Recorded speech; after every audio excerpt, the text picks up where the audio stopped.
Why, hello there, and welcome on in to a Nerdventures stream here in 2026. What a lovely thing. What a lovely thing to be here with you in this year.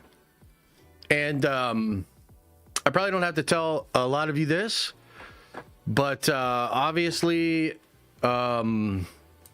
after the victory last night for the Pittsburgh Steelers, and realizing that the Catholic priest had blessed the end zone where the Ravens kicker missed the shot, we're basically all Catholic now. So we've all converted. And we're gonna give to the parish, and we're gonna get rosaries, and because holy shit,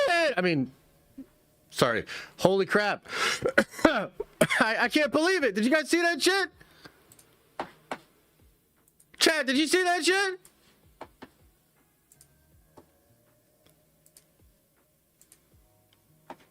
It's so funny because I think Saturday. So just Saturday, we were down at my mom's. We were celebrating a little bit more of Athena's birthday. When you're 1 year old and you're the first girl, you get to celebrate for like the whole month or whatever, right? So we're down there, we're celebrating, and my stepdad is like really Catholic, has gone to a bunch of churches, done like a whole like pilgrimage thing in Europe, across Europe and stuff like that. And so I was sort of like joking with him. I was like, dude, we're going to need a little bit of that mojo. I was like, I'm not usually a praying man, but if you're out there, save us, Superman. You know what I mean? Like, that kind of energy. And we were just joking around. But like, damn, dude, it really is something, you know? Like, what are the odds? Like, frankly, what are the odds? Like, real talk, I don't even know what they are, but they're like the priest is literally like, they have shots, guys. They have shots of the priest flicking the holy water on like that actual side of the end zone when the kick goes. Did you guys see those? Those are really interesting side by sides. So I don't know if y'all saw that or whatever, but like, bro. Yeah.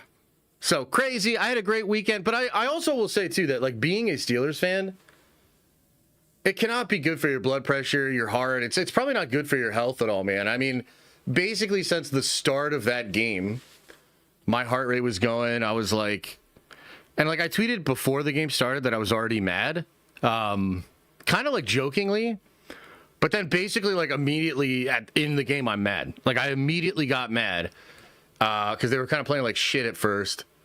I didn't even really tweet about it, talk too much about it, because I was like actually angry, not like ha ha ha fun. Josh is triggered angry. Like I was like actually legitimately fucking angry about the game. But yeah, crazy. What a world. Hey, maybe we will go to the Super Bowl. Maybe we will go to the Super Bowl. What do you guys think? Was that not crazy? Chris says, always be sweating. Nerdvengers for life. I mean, I like that. That's... Yeah, I guess we should always be sweaty. Can they flick the holy water on Marvel? It might be time. I think we might need to get a little flickage and a little leakage of Marvel. When the hell is the fourth trailer leaking? That's a great question. We'll talk about that. I actually have that in my notes. So basically today's stream, guys, and I have a couple things we got to do. I do want to discuss some reports about Doomsday. Some people are calling Doomsday a mess. I saw that pop up this morning, and I wanted to address, I sort of want to address the rumors of it being mess while also addressing like some of the stuff that like Campea said last week. We reacted to a video that was on the John Campea show of him being like, I know how the whole movie's going to go. Does that, like, I actually want to explain a couple of things. I want to sort of curb our enthusiasm. I want to set up proper expectations. The reality is this movie's like changing a lot right now. So we'll talk about that. I want to get into that, and then I also want to talk about the trailers because it is pretty wild. It is pretty wild. Like, you would think the trailer would have leaked by now. Maybe Kevin out there plugging some holes. You know, who knows? Who knows? Always be sweating. Maybe we'll make that into a thing. Yes. So Chris Gore and Gary said it's a mess, while Robert Meyer Burnett and Campia love what they hear. Yeah, and I want to kind of split the defense. You know, I want to explain why both are perhaps preemptive, but also fair. You know, it's fine. They're both actually accurate too. But don't worry, we're going to get into it. We're going to cook on that. And then later on, I want to go through Star Wars, DC, and Marvel. I want to look ahead. And I want to predict, and we'll go over like the best case scenario, the worst case scenario, what I'm hearing, rumors, this, that, second, and third. And then I'll ultimately give you a prediction for how I believe these different franchises will fare in this year, 2026. And I'll tell you what, Star Wars better go get a lot more priests because, whew, I mean, oh man. Yeah, so it's going to be really fun. We're going to talk all about that. We'll have a lot of fun, a lot of laughs. And then we'll talk a little bit about the other franchises and other nerdy stuff. So, you know, your Invincible, your The Boys, your Warhammer, all that sort of stuff. So we'll get into all of that today. It's going to be a good stream. Now, show notes. A couple of things going on. First of all, no stream tomorrow. And I actually really wanted to stream tomorrow. Here's the thing. Unity folks, I am promising you. I promise you.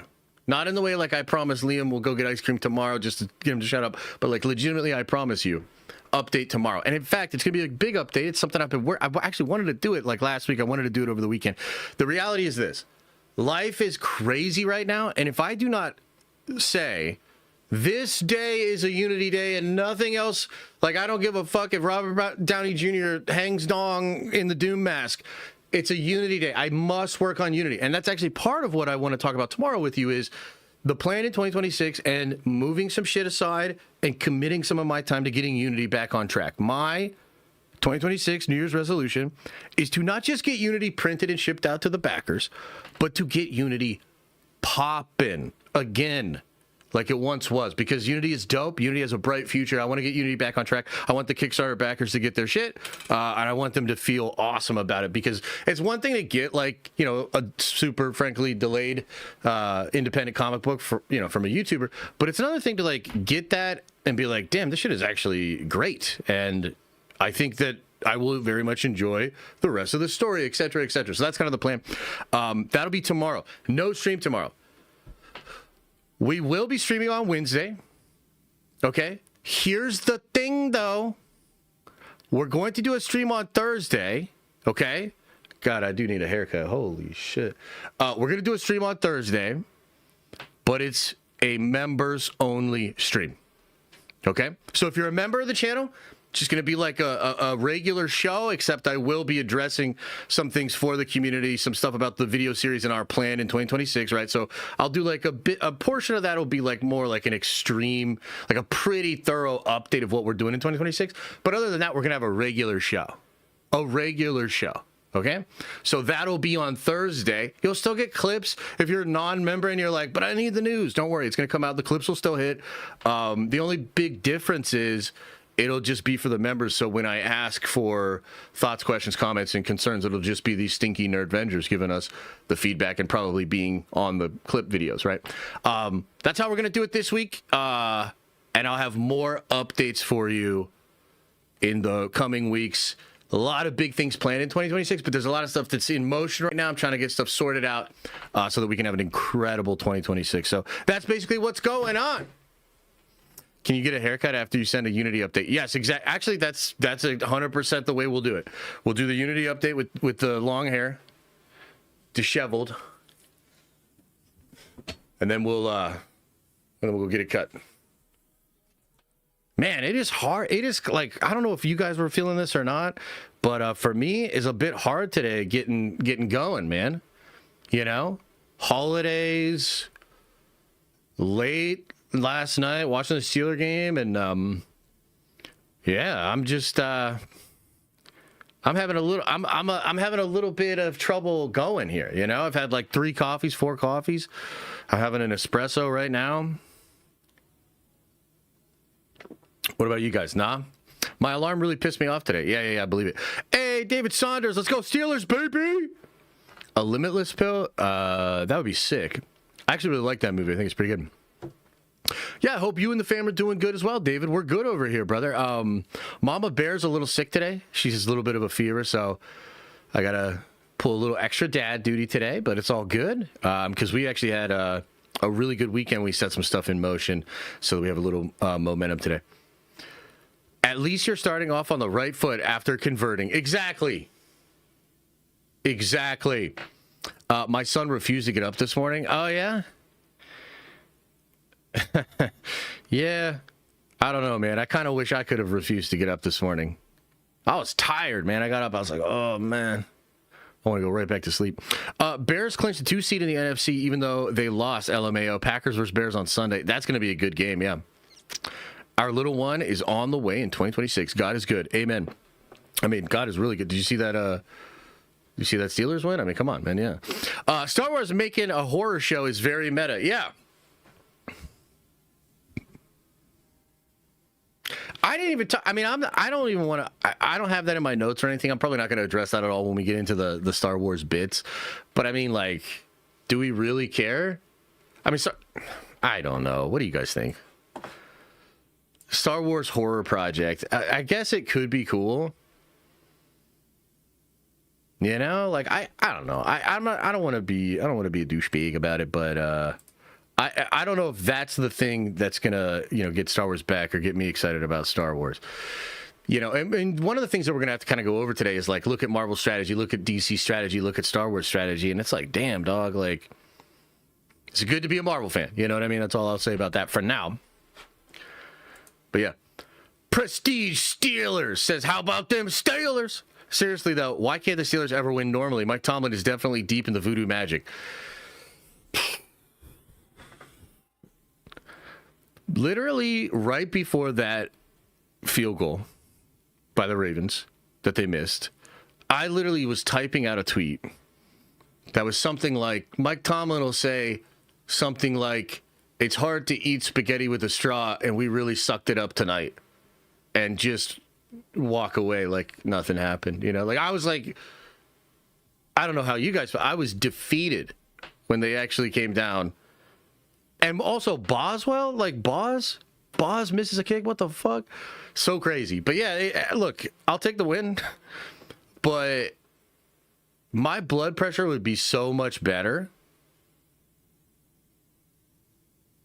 if the Steelers would just, like, get their shit together. Like, why do they got to win like that? Like, even Rodgers was saying, he's like, we didn't make it easy on ourselves. It's been a real grindy year. Dude, it really has been a grindy year. Oh, my God, the ups and downs. Why? Why we got to do this? Why we got to do it like that? Kalen says, off work today, rewatched Infinity War and Endgame last night. So good. Excited for the stream Nerd Vengers for Life. Damn, dude, that's a nice little double feature there. That would be nice to kind of, I've been sort of going back and revisiting stuff. We'll talk more about this on Thursday with the members. But I'm really excited this year to, like, have a reason to go back and watch these movies and, like, make content about them, And I really mean that. And just rewatching some of them that I have in the past couple of weeks, I'm like, damn, dude. Some bangers. Some bangers for sure. Josh, do you know how big Steelers fans Jersey Jerry? If not, you need to. What? You know how big Steelers fans Jersey Jerry? What? Am I missing something here?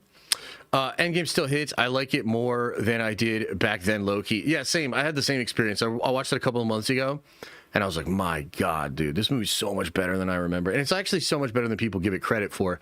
I think part of that is like Infinity War was perfect, basically, and like just so good for what it was. But endings are hard, dude, And obviously, like, Endgame technically wasn't an ending because it's about to have a sequel, you know what I mean, in Doomsday. But just generally speaking, I think Endgame gets a little bit of flack, or maybe fans look down on it a little bit because for the sake of ending, it kind of just pulls some shit together all quick. But I think a lot of those moments are earned. I think they feel really satisfying. There's a lot of catharsis in the movie. I think it's a great movie to end, especially the story of Tony Stark, or at least so far, right? So yeah. Don't discriminate on non-members. We want to be down just a little poor. Oh, yeah, no, it's not that. It's not that. I'm not discriminating against the poors. It's more like, look, our members support us at a higher level, right? And the memberships here is like a big part of what keeps everything going. So I feel the responsibility to give extra stuff to the members. And so we've been kind of just, we've been tweaking that formula a little bit. We're thinking about some stuff. There's going to be a lot of cool stuff coming for everybody in 2026 here, including giveaways, fun opportunities, like all sorts of cool stuff. But, about twice a month, the regular stream will be members only. And it'll have a little bit of extra content just for the community. But a lot of the news that we go over in those streams will still come out as clips. You will still get access to that. You'll still be filled in, up to date, everything. So that's what it is. But I get it. I get it. I get both. I get both sides of it. I mean, ultimately, like, to be real with you, I kind of wish money wasn't a thing. I'd still be streaming, maybe a little bit less because y'all do trigger the fuck out of me, but I'd still be streaming and I'd still be like making content and having fun. If we didn't have to worry about money at all, and I know what a like hippy dippy fucking beatnik thing to say, right? But like real talk, man, like this shit is not helping a lot of us, I think, right? Brother, I wish it was all. I wish we didn't have to think about that kind of stuff, frankly, because then I would just be out here like for the love of the game and just celebrating, getting hyped up about these fun movies or TV shows or whatever. Mr. Falcon, $20 holla, really appreciate that, man. That's very generous. Thank you. Says, Happy New Year to the GOAT. Hope you and the fam enjoy the holidays. Nerdvengers for life. F Star Wars. Let's go Warhammer. Finally got to catch a live stream for the first time in a while. Let's fucking go. Mr. Falcon, I really appreciate that. So are you down the Warhammer rabbit hole as well, brother? A lot of us here, a lot of us in the community, which honestly, I did not actually expect it to go as well as it has. I know a lot of you are still resisting the Warhammer of it all, but I'm actually quite surprised at how many of you have actually embraced it. And the Warhammer section of the Discord is really popping. We have a lot of fun in there. Yeah. I don't know. I guess you guys can see the truth of it all. Textbox Gaming Videos, welcome to the Nerdvengers, brother. You are a Nerdvenger now, and I think it's a really good time to become a Nerdvenger. The next 2 years are going to be wild, dude, and we're gonna do a lot of fun stuff together. Vinny, welcome back, brother, to the Nerdvengers. Appreciate you, man. Let's get it in 2026. I like the lore. I hate the aesthetic. Oh, that's interesting. So you don't like Space Marines, then? Like, you just don't like you just don't like the aesthetic in the sense of the bulky Space Marine armor, or you don't like the Catholic shit? Like, you don't like all the cathedrals and all that. What about it don't you like? Darth Hosa says, coming off a 4-day weekend, Seahawks W. Definitely dragging ass this Monday. Nerdvengers for life. Yeah, I feel like I'm dragging ass, and I'm sitting down, Crazy, but yeah.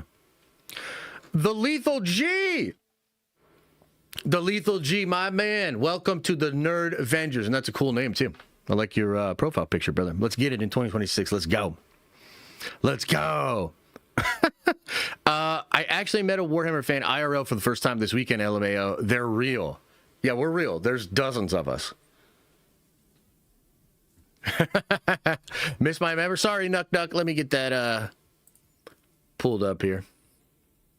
Nuck says 60 months. Happy to be here. Love all of you guys. Bang bang Niner gang. Nerdvengers for life. Yeah, congratulations to the Niners, man. I got a really good friend that's a Niners fan too, so pretty exciting stuff for you guys. And 60 months is a long ass time, brother. Thank you for the support. And I think, look, frankly, if you've been here for the last couple of years, you've probably been through the lowest time periods. It's funny, man. 2024 was rough, and then I was pretty sure 2025 was going to be more rough. We've walked through the valley of the shadow of death, dog. But I swear to God, the sun will shine on us again. The sun will shine on us again. OMGC 89 with a 10 spot. Damn, very generous, man. Thank you. Says, I know you're going to do a review of all the old MCU films this year. Chances you'll go over the new Avengers and time runs out. Secret Wars comics. Currently rereading it myself and that shit is peak. Yeah, you know what's funny about that? So I actually think one of the best videos I've made in the last couple of years is a video breaking those things down. That exact story. And I actually made, although I haven't officially switched it yet, I made a new thumbnail. I was working this weekend on what we call packaging. Because, like, dude, look, you know, you asked me, like, you're going to make a video about this. And it's like, yeah, of course. But how do you package that, right? How do you say, like, this is what this is? What do you guys think of this? What do you think of this? This is the packaging I think I want to do for my comic book breakdowns. Oh, you still can't really see it very well. 85 issues explained in 14 minutes. Now this, because so I made this video and it's certainly not perfect. I think it needs, I think the next time we do it, we're going to make some changes to the formula a little bit. But this video is like 100K. People really like it. I think it's really good. And I've changed the thumbnail. I've tried a couple of things. Like I change the thumbnail every couple of months, but I think we're going to change it back to this. I don't even remember what the video is titled. I think it's like 2015 Secret Wars Explained by a Giant Nerd or something. But dude, that is one of the best videos I've ever made. And I actually do want to do some comic book videos this year as well. So yeah, we'll get there. Hey, one other thing before we get into the news here. Can I show you guys my the painting I've been doing, the Warhammer painting, just a little bit, just a little bit, just a little, just relax. You know, it's the new year and shit. Check this out. I just want to show you this. It's so cool. So, I'm working on my Deathwing Knights, the official Deathwing Knights, because I got a bunch of proxies and like 3D printed ones. And I painted those ones up. And I took my time and I learned a lot and everything. But these are the first ones that I got the official GW models. And I'm working on these boys. And like, dude, I'm taking my time. And you could tell like the weathering, the rusting, you know, the layering on here. I'm just working on the armor. I'm going to then, you know, fill out everything else. But like, dude, I can't wait to show these off. When I'm done with these will be the best models I've ever painted. I think they're going to look fucking sick, dude. So I'm really excited about that. And my goal in 2026 with Warhammer is to win a tournament. So I'm going to try to like play more tournaments, maybe even make more content about, you know, going to the tournaments and whatnot. But I want to win a tournament. Ideally, you know, win a RTT. But dude, like if I could win a GT this year, depending, whew, that would be absolutely incredible. Okay. Mr. Falcon with a 5-star says, I know you ain't been messing with DC like that, but have you read any of the Absolute comics? Absolute Batman has been incredible. Yeah, I'm behind on it, but yes, and I am looking forward to like catching up on all of that sort of stuff too, because I want to do the DC KO thing and all of that. So yeah, DC Comics has been absolutely crushing it, but I'm behind on like all my comics. I'm behind on everything. Yeah, thanks, Callisto. Yeah. No, I'm excited about them, and I'm also doing them one at a time in like a very slow, like sub-assembly style. Normally, like I would build the whole box, which is like 5 models, and then paint it all, but decided to kind of take my time with it this time. Michael Ruse, welcome back to the Nerd Avengers, baby. Appreciate you. Who did I miss here? Vinny's here. Somebody said I missed their... Rossi says it's the 5th of January and KK is still there. True, that's terrible. I feel like you put Mando and Grogu front and center on the thumbnail just to spite me. Maybe not just to spite you, but yeah. Chris Listenfeld will always be sweating. Oh, Captain Zugut says happy Monday, Nerd Avengers birthday today. Whoa, happy birthday. Yo, guys, can we get some birthday chat or some birthday love into the chat for Captain Zugut? Thank you so much, man. Happy Monday, Nerd Avengers birthday today. Whooping 34 years old. Thankful for this nerdy community. Nerd Avengers for life. P.S. Holy shit, almost 4 years of Nerd Avengers. That is a lot. So when you started Nerd Avengers, you had just started when you were 30, huh? Wow. Wow. That's pretty crazy. All right, let me. I'm gonna delete a couple of things so we have make sure we have storage here. Sorry, it's a slow Monday after the holidays. Moving slow over here. Let's. I'm so confused here. Hang on. Boom, boom.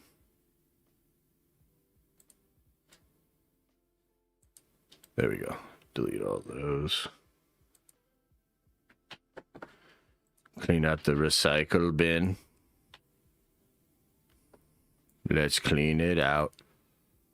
Deleted. All right. Y'all ready to get into some yapping? Y'all ready to get into some yapping?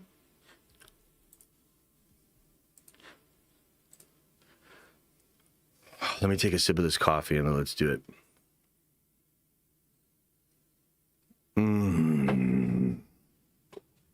All right. No, not ready. Well, you better buckle up. DC first. I'm actually going to touch on the Doomsday thing first. Then we'll talk trailers. Then we'll get into predictions, okay? I'll try to move quick, but here we go. Trailer 4 doesn't exist, huh? Yeah, we'll get there. It's a second topic. Hang on. Just hang on. Finto says, been a minute. Hope all is well. 2026 should be an easy W on 2025. 100% agree with that, dude. Holy shit. What a whack-ass year. 2025. Okay. All right, ladies and gentlemen, we got to talk about some takes out there about Avengers Doomsday. Some folks are reporting that the movie is a mess. Okay, and so I wanted to kind of talk about what Chris Gore, Nerderotic, are saying about the movie, saying that it's a mess. I believe they're talking about it's just like kind of all over the place. And then you have John Campea and Robert Meyer Burnett kind of on the other side of the spectrum that claim to have been told everything about the film and think it is going to be absolutely amazing. Okay, and the reason I want to bring this up is to kind of explain why both groups are correct, and yet they should probably like hold their horses a little bit. Okay. So just to be clear, that's what's going on.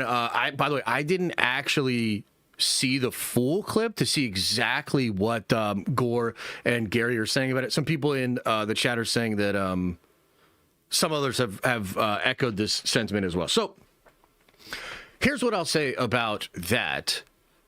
I would imagine that this is correct in a sense. And especially because you have to consider the timing of this, okay? The timing of this is like really important. And I think the timing right now speaks to why maybe Robert Meyer Burnett and John Campea have been told what they've been told, and also why maybe Gary and Chris have been told what they have been told. And look, at this point, I think we just being fair, both groups have had accurate information. Both groups have been plugged into what is happening. And so that's just what it is. Now, what am I really getting at here? What I'm getting at is this movie is probably assembled. This movie is probably watchable in some way, shape, or form right now. Okay? And like, duh, but let me just break it down a little bit more. So they've had this movie filming since like April or May of last year. Okay? And they filmed for a long, long time. Now, originally, it was reported that most people in the movie were going to film for 3 months. Robert Downey Jr. was filming for 5 months. I think that stretched. I think that stretched to like 4 for others, 6 for Downey, maybe even further. Although I don't know the specifics of that. You'd have to go back and like look at the wrap party and kind of think through some stuff. But remember that, like, all throughout this period, we were hearing a lot of stuff. Like, there would be people like Snyder and John Roca that would talk about how it was this big mess, and there was this thing. There was a fight that happened on set between two of the actors, and the rumor was it was like Downey and Simu, although that's never been confirmed. And a lot of people said that's not what it is. Could have been what it is. Simu seems annoying as fuck, to be honest. So I can imagine him being at least one of the parties involved with that. But maybe not. You know, maybe it was other folks. But on top of that, right? Like, you also hear these reports that they tried a thing with a body double with Doom. They shot for 2 weeks with a body double in Doom. Downey was like off to the side, and then they're like, "Oh, this shit doesn't work." So then they put the suit back on, and then they get it and they film it again. So we've been hearing a lot of ups and downs, mixed reports, chaos, and I mean, I think this was just always going to happen, right? I mean, how messy do you think the filming was for Infinity War and Endgame? You know, the story in Infinity War, and a lot of people didn't even think it was going to work. And it's funny how a lot of what we're hearing now leading in to Doomsday is actually very similar to the reports and the what the normies thought was possible when it came to Infinity War. I mean, everybody thought it was just going to be this like calamity, this like fucking mess. They were like, how could this even work with 70 plus Marvel characters? You're really going to pull 10 years of storytelling together. There's all these different takes on it.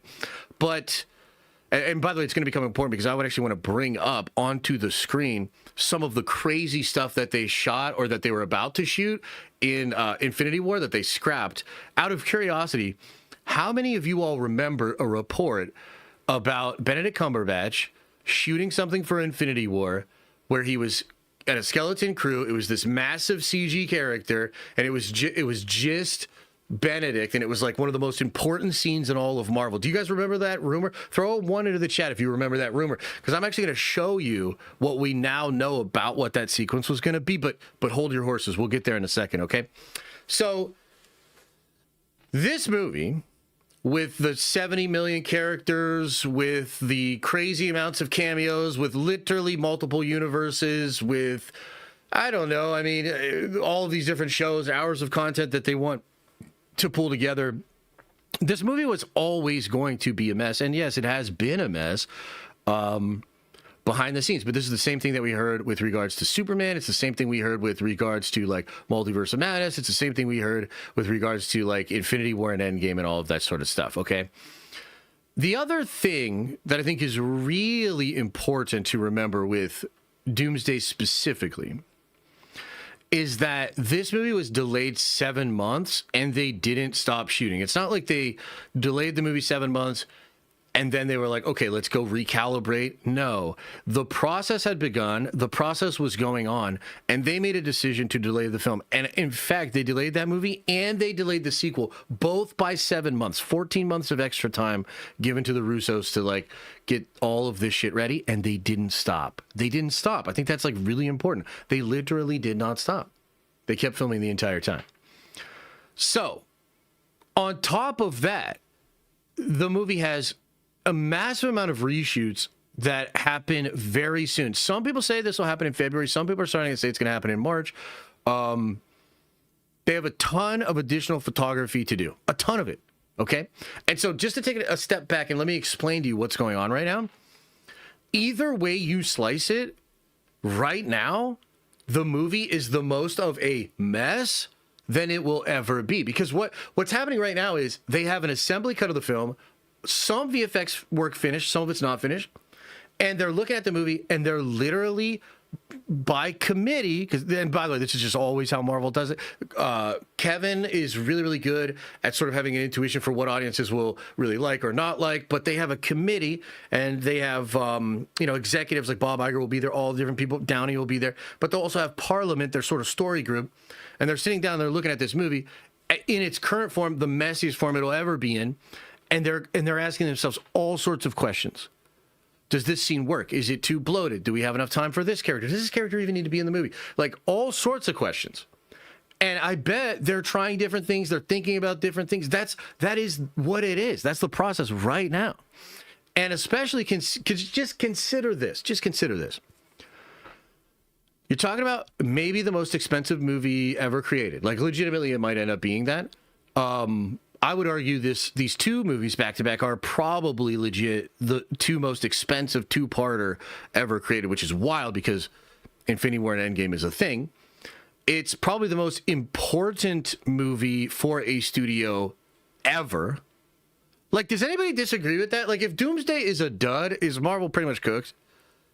Like, maybe not like cooked, because it can still exist kind of the way Star Wars does, which is like, we'll get to. But if Marvel wants to like be Marvel, if Marvel wants to get its shit back, this is the most important movie ever. So it's the most important movie. It's the most expensive movie. The Russos basically got off the couch to do this. Okay? Like they weren't out of the game, but they were certainly not active like they were, right? They're kind of like Phillip Rivers. You know, still got it, but got to knock the rust off, right? So with all of that in mind and the film being delayed 7 months, I mean, yeah, of course it's a fucking mess right now. I would argue this is, if it wasn't a mess right now, it would almost be like something would be wrong. It would almost be like, oh, maybe it wasn't as ambitious as we thought. And you know what? This just popped into my head. And I actually think this is a good example for you guys to kind of sit with. So I follow this stuff really close. I've been doing this for 9 years. I follow the leaks, rumors, reports leading up to every single Marvel movie with, you know, nerdy attention, man. I'm a big sweaty nerd. I'm trying to know as much as I possibly can about this stuff. And we do a pretty good job of being accurate. If you were here for this, you'll totally understand this part. Do you guys remember me telling you that the Fantastic Four movie finished ahead of schedule? Do you remember me telling you guys that, like, dude, the Fantastic Four movie apparently total opposite of what we heard with Captain America. Not a lot of reshoots needed at all. Not a lot of trouble. It's, you know, pretty much chill. Like, the movie finished filming early and all that sort of stuff. So the point I'm trying to make is, what's the biggest complaint about Fantastic Four? And I think it's a legit complaint. The complaint is it's safe. The complaint is like Galactus doesn't even do anything. The complaint is like, yeah, no. The complaint is basically like, yeah, no shit, you wrapped early, because this movie is like right within the lines. Like you colored right within the lines. It's super safe. It's not ambitious enough. I really like the movie, but that's what it is. So if you can kind of follow what I'm telling you, if you kind of like understand the patterns here, if we were hearing right now that the movie finished wrapped early, there's not even that many reshoots needed, oh my God, like everything's like Gucci, it's incredible, then I would be concerned. I would legitimately be concerned, because I'd be like, what the fuck is this movie then? Like, what are you doing with the movie? Like, how could it? No, this needs to be the biggest, most ambitious thing ever. You need to be fucking sweating bullets right now. This thing should be a complete disaster. People at Marvel Studios should be like, is this getting across at all? Like, are you understanding what I'm saying here?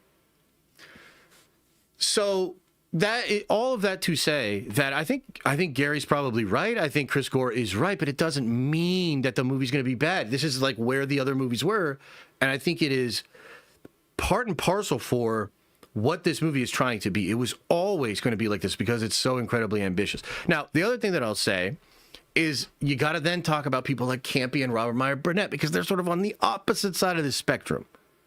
Robert Meyer Burnett and John Campea are like, this thing's making $16 billion. It's the best thing ever. I know everything that's in the movie, and it's fucking incredible. Now, what they're probably actually saying is they've heard a number of things that sound awesome. And I bet, because I have too, and we've been talking about it, and hell yeah. But we got to split the defense. We got to kind of split between like the nerd erotic and the campy take, because the reality is, for the sake of the movie being better, some of that wild shit that John Campy is excited about might get cut from the film. What I've said when we watched that video, when you guys fucking forced me to watch the Campia video, the thing that I was trying to say while we were doing that was like, well, they can't actually say they know the whole movie because they've got months of photography to do still. And they're also chopping it up right now. They're trying different things, okay? So just to show you a little example here, and you know, I think this will really help to put things into perspective. Here is some concept art here, guys, from Avengers Infinity War. And it says here, concept art from Avengers Infinity War reveals Doctor Strange's fight with Thanos originally included a moment where Strange sends Thanos through the multiversal mindscape to face the living tribunal. The scene was cut because it was considered too much for the movie, okay? Now we can look at some of this here. This is either connected to that shot that we just talked about where it was going to be Benedict and a skeleton crew. In this example, it would have been Thanos and a skeleton crew, as well as then Steven maybe being involved as well. They're fighting each other. He's sent through time, kind of similarly to how the Ancient Ones sent him through time, and then he has this thing with the Living Tribunal. Now, the thing that's wild about that is like, oh, I got to turn one of these heaters off. My God, it's getting hot in here. The thing that's wild about this is this actually mirrors something from the Infinity Gauntlet comic book story where essentially, I forget who it is. It was either Adam Warlock or somebody appeals to the Living Tribunal, and they're like, bro, look at what Thanos is doing. You're supposed to judge reality, and if things are out of balance with the nature of reality, you're supposed to step in. And the Living Tribunal judges Thanos as fair. They're like, nah, like this is supposed to happen. Like this is within the bounds, et cetera, et cetera. So it's something like that. But what I'm saying is this. Guys, there was a version of this movie where they were going to do some wild ass shit like this. Okay? And from what we've heard, and I don't know for sure, but from what we've heard, they even started to try to do this. They even had Benedict film some stuff, and they were trying to like do it with like the Living Tribunal, and they end up cutting it. There's stuff like the scene between Tony Stark and his daughter Morgan in the Soul World, which is kind of a cool, touching scene, and then ultimately it's taken out, right? So this is just the Marvel formula. Like at one point, every Marvel movie is a mess. In fact, most movies probably are a mess at one point, right? What we have to decide and what you should really do to try to like, you know, properly set up your expectation is number one, like and subscribe to the goddamn Den of Nerds because we're the best in the fucking game. And I'm going to just be as accurate as I possibly can and do segments like this and try to like tell you what it is. But number two, like just understand that this movie is incredibly ambitious. It was delayed by 7 months with its sequel delayed by 7 months. It's incredibly expensive. It's maybe the most important movie of all time. And so we can imagine that the reshooting and the additional photography of this film is going to match that energy. This is not going to be pickups. This is going to be an incredible amount of reshooting, an incredible amount of retooling. They're going to tweak this thing like they always do as much as possible because it's the most fucking important movie of all time. And like, I guess what I would say is this, like, and I don't know, because again, I haven't exactly seen what Gore said. I haven't exactly seen what Gary said. I'll try to look into it and we'll talk about it more maybe later in the week. But what they cannot say, and this is just the gospel truth, and this is what I would say about John and Robert as well. What they cannot say is, how's the end movie? How's the end product? Is it good when it's done? Because they can't see the future. Right? So what you're looking at right now with these different takes, with these different perspectives, is probably just different types of fans, different types of folks looking at the same pile of info and coming away with different takes. And that is totally fair. That's totally fine. But unfortunately, they're also sense makers. They also kind of like influence opinion, get people to have conversations about this sort of stuff. So as best I can, I just want to set you straight. Like, this is what it is. And I think the movie's going to be phenomenal because I think the movie has two really important elements. It has a sandbox, which will allow pure fanboy dreaming spectacle, the best toys, the best fun Marvel characters. Like, it has the sandbox for those things to make sense in the film. And number two, it actually has at its core emotional arcs that are incredible. They're human. They will ground this crazy multiversal thing into human characters, human moments, human interactions. It has those two core things going for it.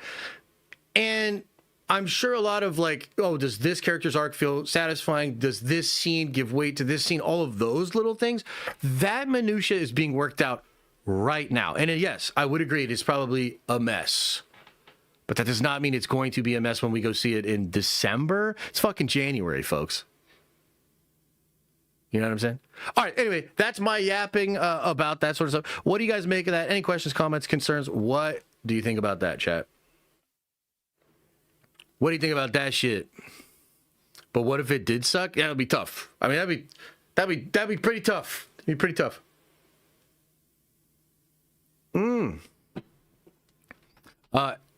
Everyone has an opinion. Yeah, of course. Everybody has an opinion. They're free to have an opinion. I have an opinion about other people's opinions. You see how that works?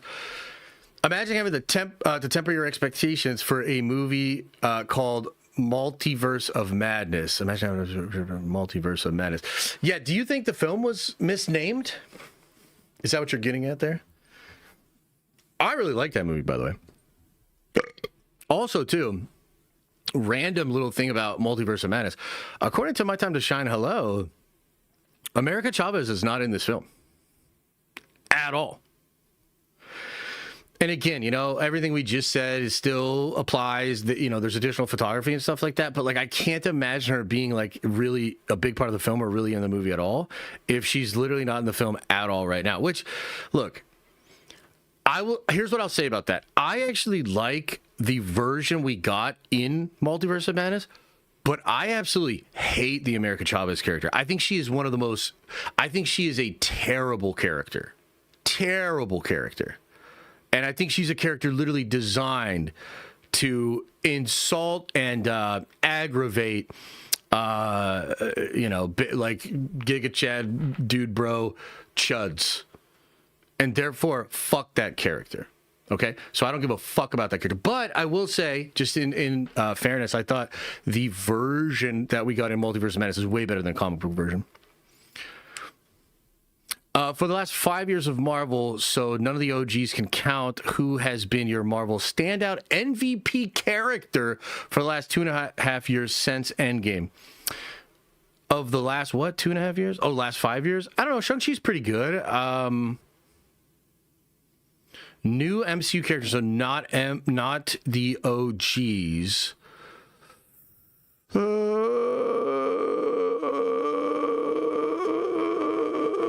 Wow, a lot of really awful new characters, huh?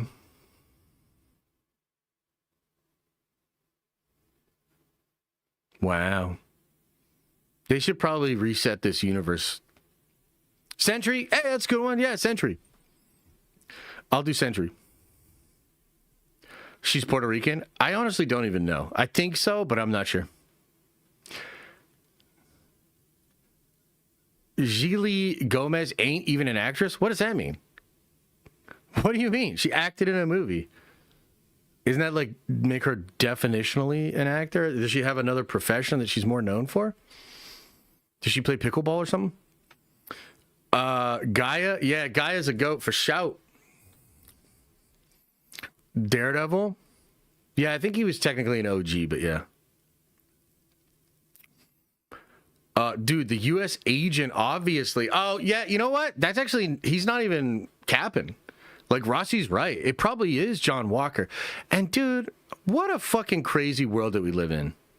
What a crazy world that we live in. That, like, the guy they wanted to make, like, the out-of-control toxic white male ended up becoming the character that people ended up fucking with the most. And a lot of these other characters that they try to, like, prop up as these, like, oh, dude, this character's this, and it's really important, and this, that. We're all just like, yeah, get the fuck out of here.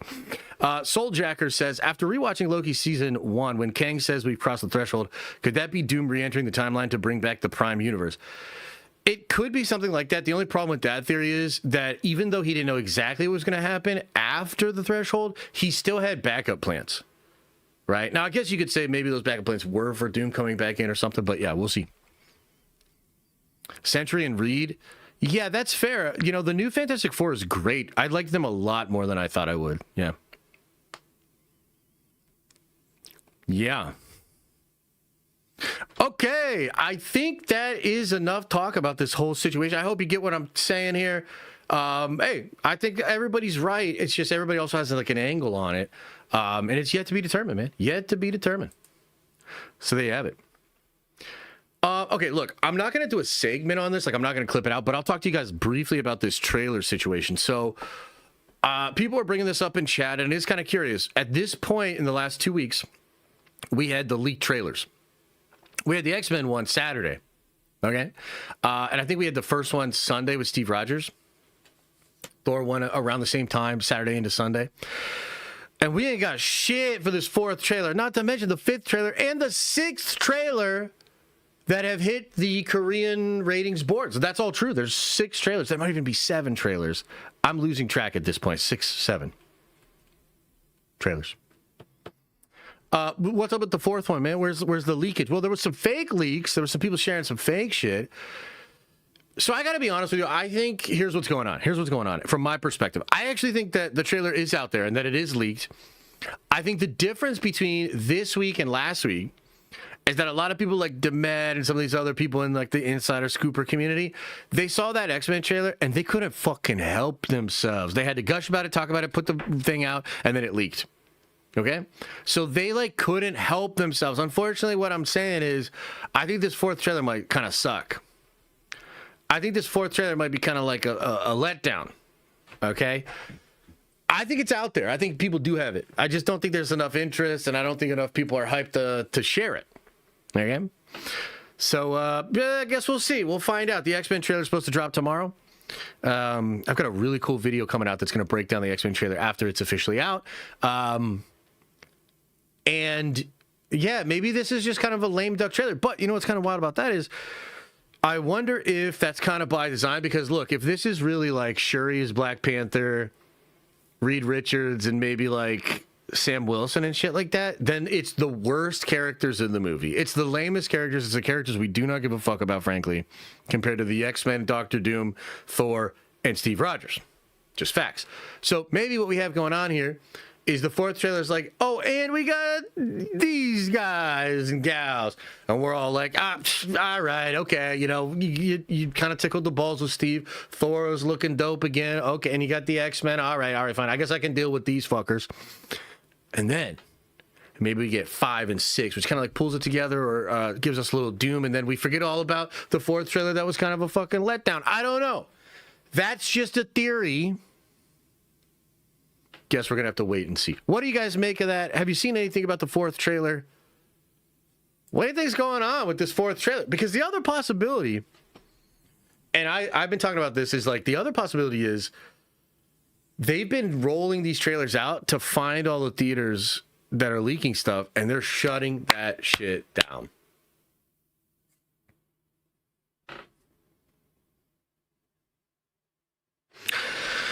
Well, I don't know. Maybe that's what it is. Average says, how nervous are you about X-Men 97 since the season 3 What If writers took over from Bo?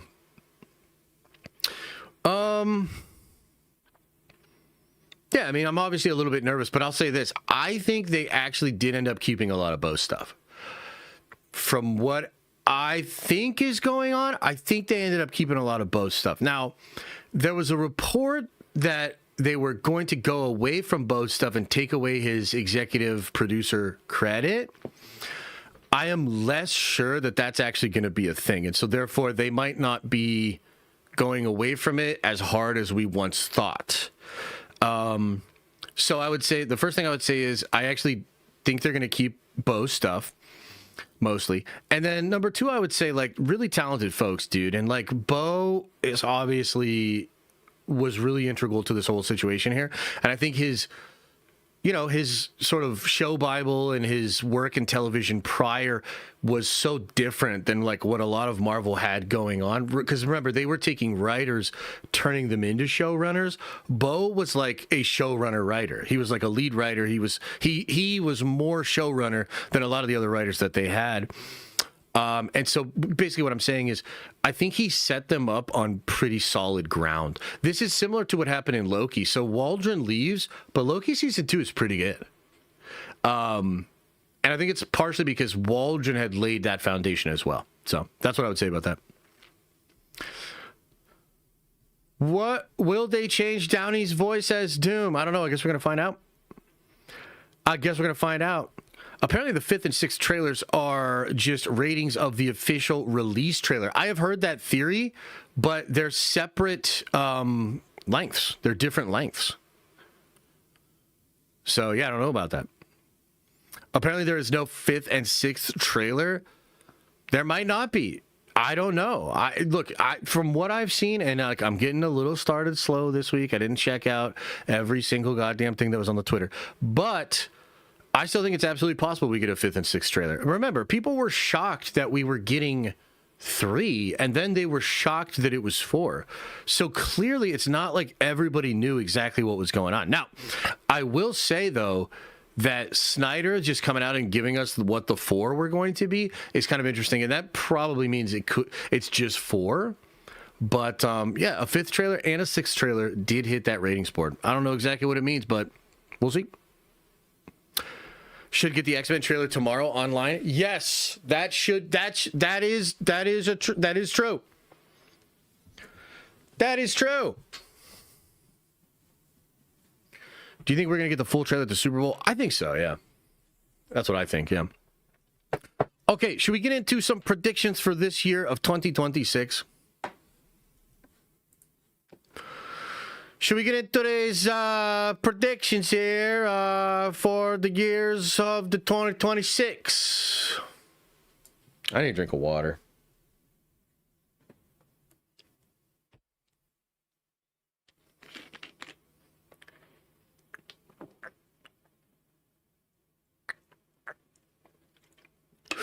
The new one leaked? Did it just leak? People just leaked it online? What the hell? Drink vodka? Nah, dog. I'm gonna drink some smart water.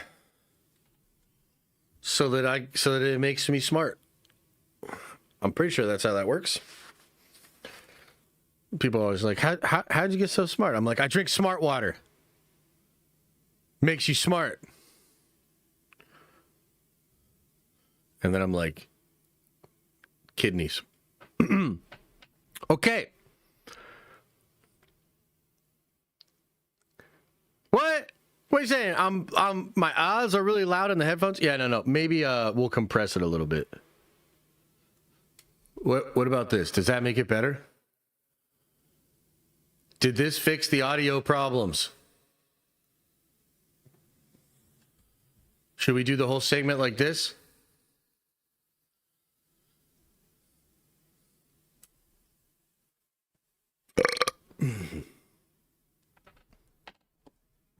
All right. Let's start with Star Wars. So let us look ahead at this year of 2026 for Star Wars content and Star Wars fans. There's several ways this could go. As far as the actual projects that Star Wars has on the slate, they have the Mandalorian and Grogu movie. Here, let me just pull this up because I don't even remember when this movie's coming out. Okay, we got this thing May 22nd. Is that true? First movie in theaters since Rise of Skywalker. Wow, wee-wah. Okay, so that movie's coming out. That's kind of what kicks off the year for Star Wars. First time back to movie theaters since Rise of Skywalker. Jon Favreau. Everybody's favorite stupid little baby Yoda thing that we're all fucking over. Mandalorian and Grogu. Okay. Best case scenario, worst case scenario, then we'll circle back and I'll give you my prediction on all this stuff, okay? Best case scenario, this thing makes $500, $600, $700 million and sort of shows that despite a lot of the online discourse and the conversations that people like I have about the brand of Star Wars, it still activates a large group of folks out there that kind of just still fuck with Star Wars and are going to go see the movie. You know, I had this experience. I met up with a friend, or I saw a buddy in the gym. And, you know, we were just catching up and stuff. And he was talking about how we should go to the movies. And he's like, oh, yeah. And then May, you know, we got to see Mandalorian and Grogu. And it kind of like shocked me a little bit because you realize that like, oh, there's a whole bunch of people like normies that don't realize like, fuck Star Wars. And don't realize that like, nah, dog, like, we're going to reluctantly go. We go to Mando and Grogu. We sigh at the concessions counter. We sigh after the title comes up. We probably sigh at the end of the movie. Like, it just sort of shows that there's a whole bunch of people, like, you know, not chronically online and complaining about everything like us, that may well still enjoy Star Wars. Now, that, I think, is the best case scenario for Star Wars. Star Wars, in some ways, this is actually the worst case scenario, which I'll get into in a little bit here. But for the sake of the movie itself, you know, just fiscally, best case scenario, it still does 5, 6, 7, maybe even $800 million. And people are just like, damn, motherfuckers really like going to see Star Wars in a movie theater. Didn't expect that. That's pretty wild. Worst case scenario for this movie, maybe the lowest gross for a Star Wars movie ever, $200-300 million, massive losses, and everybody clowns on it because it's not just that the movie would be losing money. It's basically just, I think, proof of how cooked Star Wars is. Because essentially the first thing I talked about with that, my buddy, and like that attitude of Star Wars, they're really cooked if they don't have that. If they don't still have that in some way, then that brand is like absolutely completely cooked. But here's the other thing that's really wild for Star Wars. They don't have a live action show on their slate for 2026. Right now, maybe it's Ahsoka Season 2, but people are starting to believe that Ahsoka Season 2 got delayed into 2027. And I think that's probably true, and it's probably because there's a lot of VFX work, a lot of things that need to be done on Ahsoka Season 2, and not to mention that Dave is like potentially now becoming the president or co-president of the company. So I would imagine that those reports are real, because you think they would have like hyped it up by now, but we'll see. It could technically drop in 2026 still, but it doesn't look like it's going to. The other stuff they have, the Maul Shadow Lord animated series. Now look, that is the best thing they have going on. That's the best thing they have going on. But like, how high could we really soar off of that? I mean, I think hardcore fans could really enjoy that and get really, really hyped up and excited. But casuals, normies, people that are maybe a little burnt out, I don't really know. I mean, it looks absolutely incredible to me. And I certainly think it's like the best. It's the thing I'm most excited for this year. But it's like just automatically smaller. It's an animated thing. It feels like it's not going to have like a full 24 episodes either. I bet this thing's 10 episodes or less. You know what I mean? So I don't know. I mean, frankly, this is what I'm saying is like, maybe if Star Wars itself as a brand wasn't so completely cooked, the Maul show would be just a nice little thing that we're getting.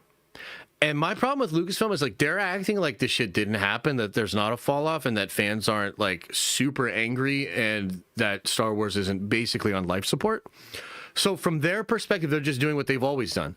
And they're like, oh, a little animated thing here, a little animated thing there. It's like a little Visions thing, or like a Tale of the Sith, or a Tale of the Bounty Hunters. This little thing, this little thing, this little thing.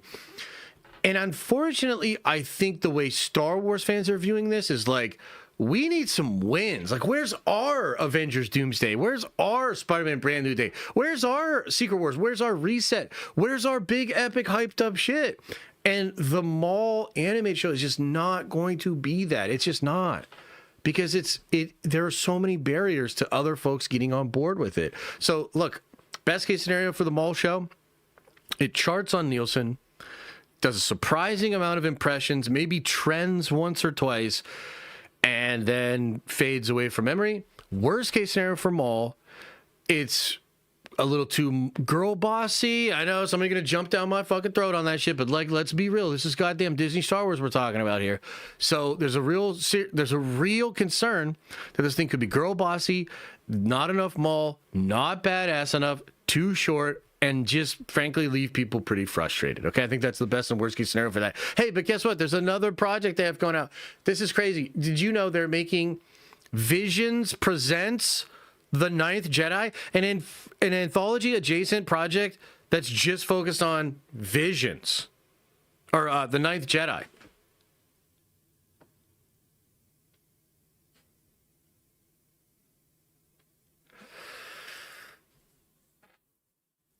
That's basically it. They don't have any big AAA video games coming out. They have a lot of stuff they've announced. Like there was that KOTOR, the new KOTOR Fate of the Girl Boss Jedi. We got the OG guy back game. There's Eclipse. There's like a lot of other things, like there's the pod racing game. Guys, I don't think a single AAA high quality Star Wars video game is going to drop this year. Like, I don't think a single one drops this year.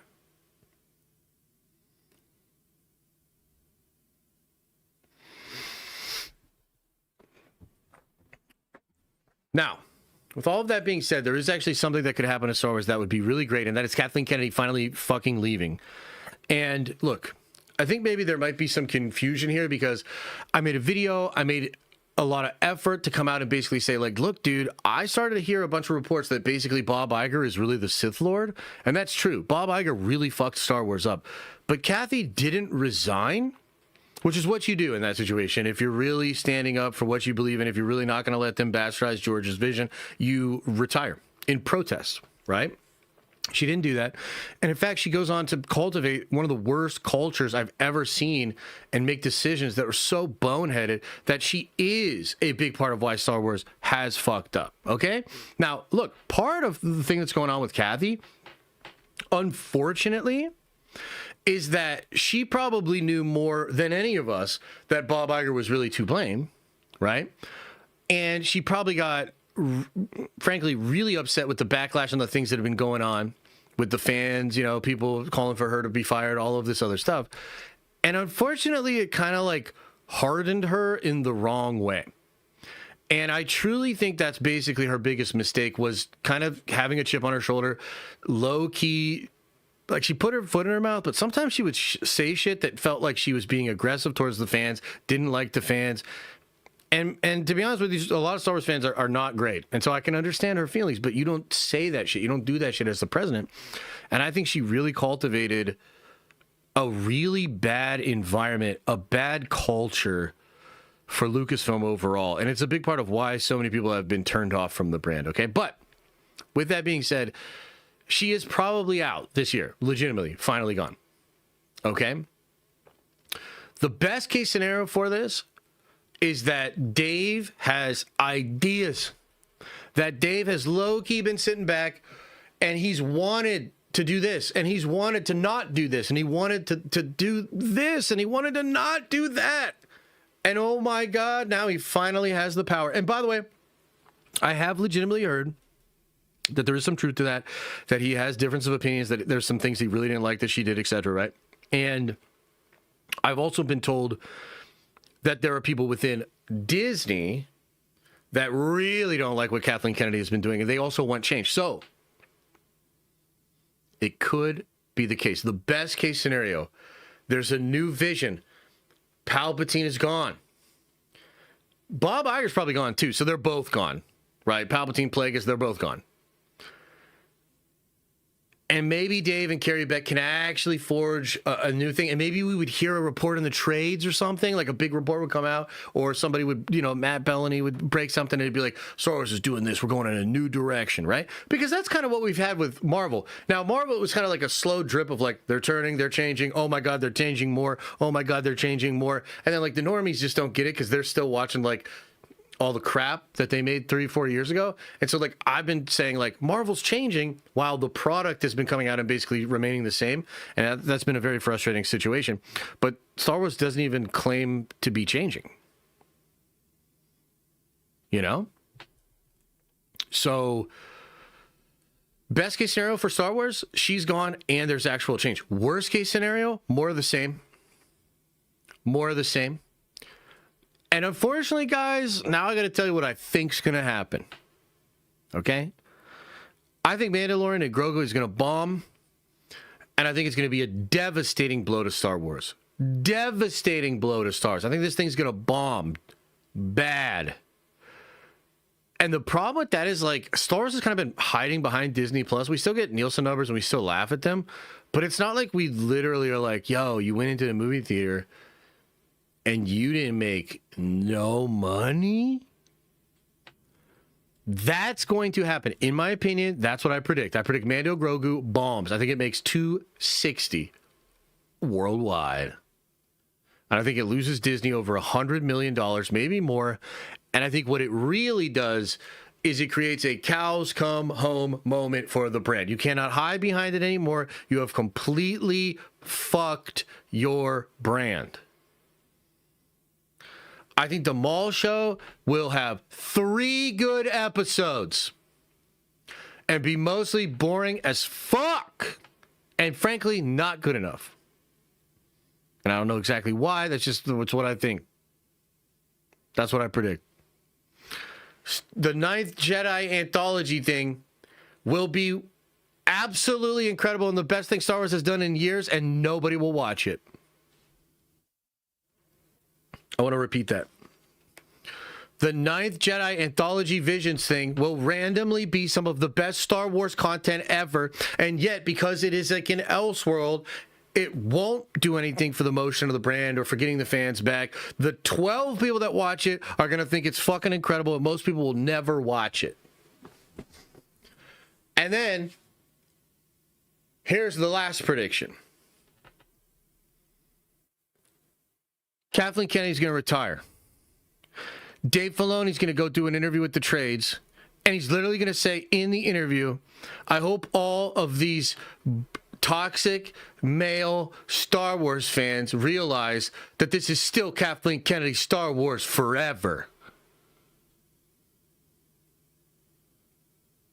And then I predict I will have the biggest crash out of all time. I will literally poop into my hand and throw the poop around this office like a goddamn crazed animal.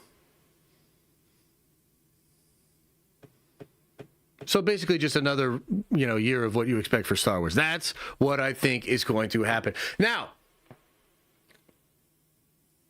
hopefully I'm wrong. What do you guys think is going to happen? Do you have any predictions? Do you agree with these predictions? Do you disagree with these predictions? What are your predictions? Let's talk about that briefly and then let's move on. What do you think? Damn, dude, I think that is spot on. Thanks. I'd rather listen to how Warhammer is still working on the scripts than talk about this shit franchise. I'm not watching Maul or Mando. I'm out until Ahsoka. More copy pasta shit. Damn, dog. Damn. Justin. New year, new you, huh? Hey, new year, new you, huh? Feeling the same. Rhythm City RM, really appreciate you, brother. 20 spot says, and that's very generous. Thank you. What's a good Heine? I'm a casual Star Wars fan, so I don't know what happened already. Is there potential Star Wars crossover with any Disney IP? A long time ago, it might be like 828. What is this? H? Oh, Happy New Year. Okay, I thought you were saying something about my Heine. Somebody's honey. I'm a casual Star Wars fan, so I don't know if it happened already, but is any potential Star Wars crossover with any Disney IP? And also, Craft Zaza, welcome to the Nerd Ventures. You are a Nerd Venture now. Any potential crossovers?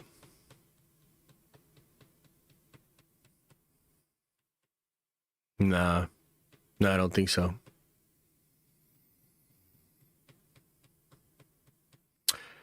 I mean, here's what I'll say. I think Star Wars has the ability to cook with similar things, but it would require actually being a nerd about this shit. Like, Dave could do that, and I think Dave's tried to do that. I think some of the things that you see that he does, you're like, okay, yeah, I can see him tying to the old EU, Legends, Legacy of the Force stuff. Like, dude, Dave is, Dave gets it, and I think he understands why fans love some of that stuff and, how to revisit it, recontextualize it, etc. But as far as, do they have the ability to, get out of the Disney timeline and go to a good one? No, that they do not have that ability. And I mean, think about this. We're literally about to get a reset. So this is pretty crazy, guys. We're with Marvel specifically. We're about to get a reset that's going to take away a bunch of stuff we don't like. It's going to recast epic characters. It's going to bring in the X-Men. It probably establishes Robert Downey Jr. as Doom in the new universe. They're legit fixing it and rebuilding it. And you ask yourself, could Star Wars do that? Their version of that is go 1,000 years into the future. That's it. That's or 1,000 years in the past. But the problem with that is it still leads to Luke drinking the titty milk. I think they need to go into the future. Rossi says, I predict that KK leaves Star Wars and goes to GW. They would not have her there, sir. They would not have her there, sir. Thank you very much. This KK's final year for real this time. Yes, I think so. Hey, is there a poly market on KK actually retiring this year? Because I put some money on that. Gen X Nerd. Welcome back to the Nerd Vengers. Appreciate you. Josh, you're You're also show way too much grace to KK. This is the same hoe that blamed Donald Glover for the shitty Lando movie. Yeah, look, here's the reality of the situation. Bob Iger screwed Star Wars over and screwed Kathleen Kennedy over, and that is real. I know that to be true. And I also know that a lot of the things we directly blamed Kathy for were at least partially Bob Iger's fault. That is true. I know that to be true. But you're right. Like, I also know that, like, Kathy created a cult. Here's the thing. People don't even get the right shit about Kathy. Kathy created a culture where motherfuckers felt comfortable posting on social media with, like, Luke Skywalker fanboy tears. Kathy created a culture where motherfuckers thought they would be great if they came out and said, your Snoke theory sucks, on, like, T-shirts, signage, etc. Like, that she did. She did that. She's also the person who was like, half of the executive board at Lucasfilm needs to be females. And she has like really like silly ideas about what representation should actually look like, what a meritocracy actually is, all that sort of stuff, right? Yeah, no, she is still the Kathleen Kennedy that we know. But going away from George's stuff, which is like a big part of this, because sure, there's like some, you know, some wokeness, liberal, whatever, this, that, second, that, third. But the real shit is like they went away from George's stuff, right? That's a big part of this that I know was not Kathy. Like, I just want to say that again. I know that was not Kathy's decision. Now, ultimately, she goes along with it. She doesn't retire. She doesn't rock the boat. She doesn't make it a big thing. But going away from George's stuff, that was Disney. That was Bob Iger. And a lot of the idea of Kathy, like, hating George or wanting to shit on George's legacy and stuff like that, all of that's, like, not true. That's not true. But, yeah, she created a culture that, yeah, she done bad. She done bad on some shit, man, you know? If you asked me in 2023, I would have said Disney Plus helped Star Wars regain trust after the sequel's disaster, and Disney Plus was hurting Marvel badly. Funny how quickly things change. Mando Season 2 gave me hope. Yeah, it is kind of wild how things can change, you know, and things do be changing in this world. So, yeah. Yeah. Nerdwar? He interviewed RDJ? No, I'm not really familiar with him, no. All right, that's probably all we got to say about Star Wars. Again, this could go good. This could go bad. I'm predicting it goes pretty bad. I'm predicting... And look, here's the other thing. One last goddamn thing on this, okay? I think the biggest problem for Star Wars is actually that it will not fail enough to recalibrate. I believe Star Wars is diminished. I believe it is a shadow of what it once was, but I think it still sells plenty of Christmas ornaments, and I think it still sells plenty of Grogu shirts and goofy little Star Wars this and silly little Star Wars that. And I think the issue with Star Wars is that it became a lifestyle brand for Disney adults. And because that might actually produce enough profit that they don't really feel the need to change it, then it's really truly cooked. Like, that's the thing that really sucks, is like nobody's jumping to save what Star Wars once was, because what it currently is still gives bonus checks to executives and still creates, like, it's just so stupid, you know? And unfortunately, I think Star Wars might be doomed to be that, which is why we heard that report in the trades that Disney's actually looking for new brands to attract males, young males. Who would have thought? They called them all toxic and terrible for 5 to 6 years and then realized they need them, so now they're going after new brands. I mean, there are actual reports that Disney has tried to acquire GW and Warhammer. That's real. Luckily, that didn't happen. I don't think it ever will. But that article and these, like, when you actually hire people to look at what brands you could acquire, and when you actually get into conversations of acquisition and then it leaks out that it's about attracting young males, dude, that's the biggest indictment of what Kathy did, period. But again, it might have worked. It worked. That's what sucks. Is like, she might not have been fucking wrong. It did work. Disney might not have been wrong. It did work. It's just, I want no part of what it is now. I want nothing to do with it now. You know? So anyway, that's what it is. That's what it is, and that's why Star Wars is totally and completely fucked.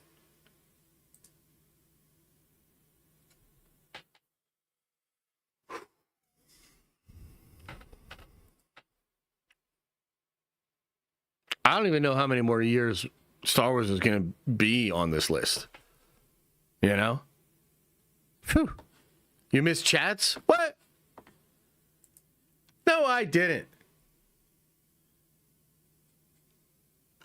Trev says, I think Anakin shows up in Doomsday and nods at RDJ in a passing the torch moment, and we know it's over for everything. That's a pretty good prediction. That might actually be where we were at if Marvel couldn't actually get their shit together, because that's very, I can see that. It's very Fortnite.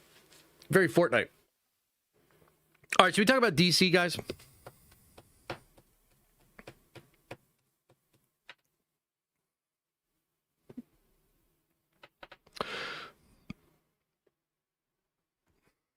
DC. Oh. DC.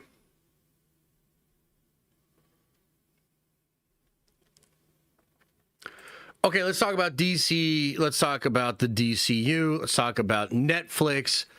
By the way, recently, did you see what James said? James Gunn kind of made a statement. He said, yeah, you never know. Things are in flux. I think things are going to go fine. There's a bright future for DC either way. But he kind of he left some room for uncertainty as to whether or not he would still be around or whatever. And I think that's fair. He's just trying to answer it the best way that he can.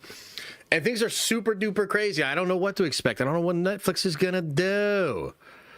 Pretty wild. So what does DC have going on for itself this year? Well, they've got 2 movies, not like Star Wars. Star Wars. No, DC has 2 theatrical released films, and they're incredibly popular characters. The first one is Supergirl, and the second is fucking Clayface.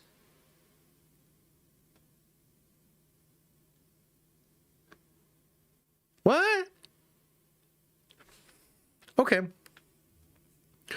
So let's talk about the Supergirl, right?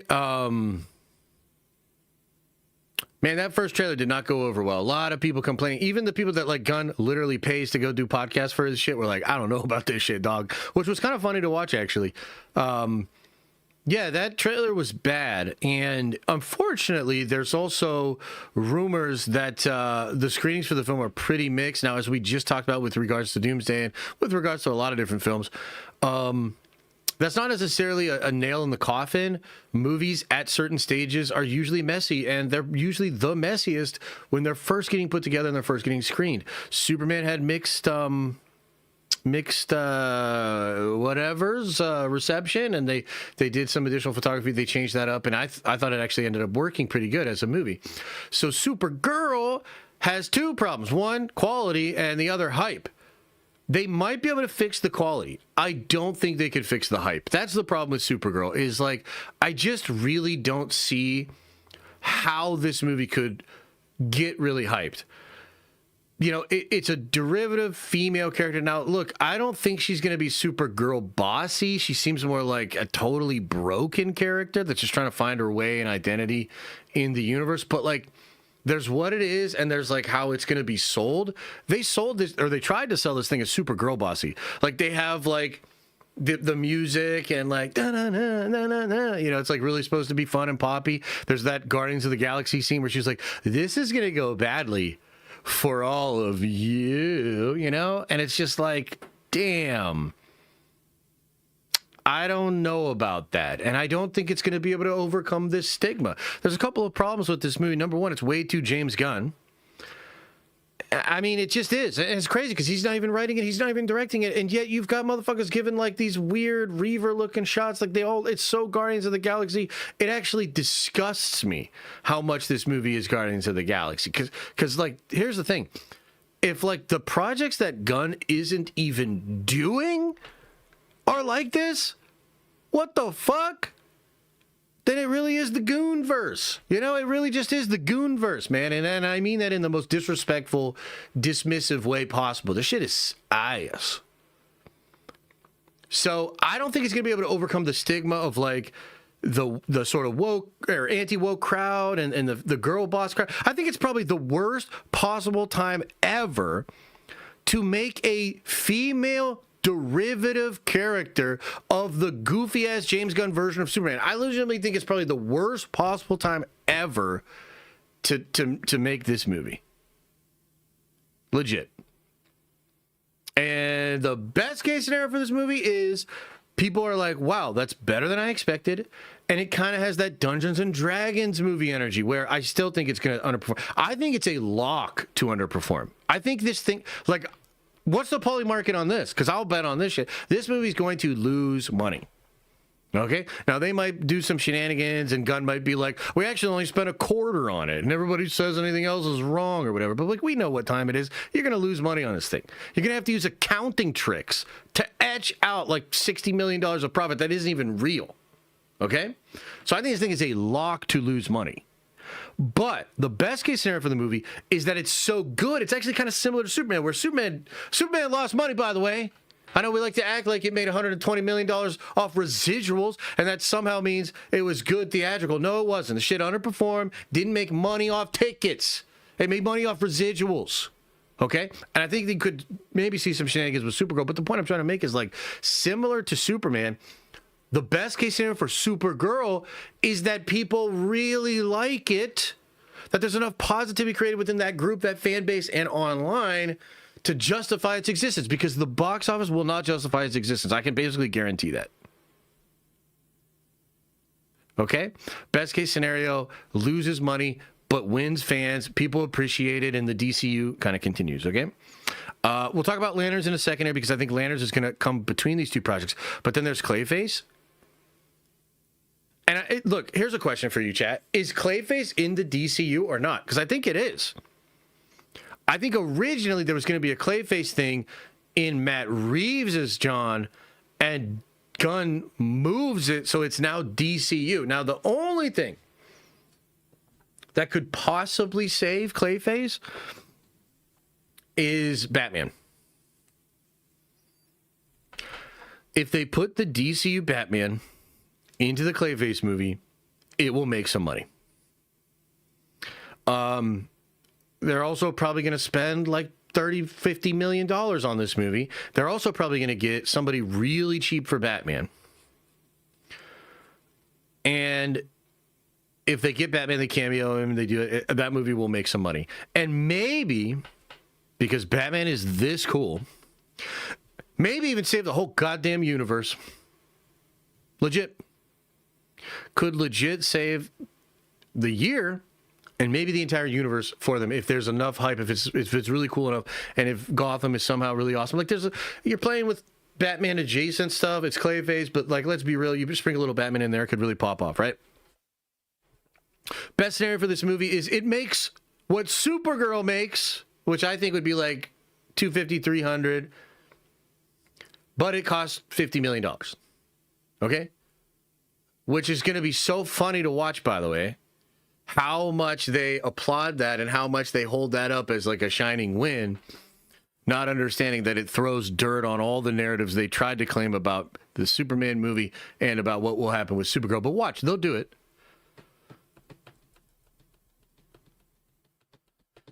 Worst case scenario for this thing, makes 100, 150, is considered goobly glob. It's somehow still James Gunn, the Guardians of Buttholes come out, and I don't know. I mean, that's probably the worst case scenario for that thing. Now let's talk Lanterns.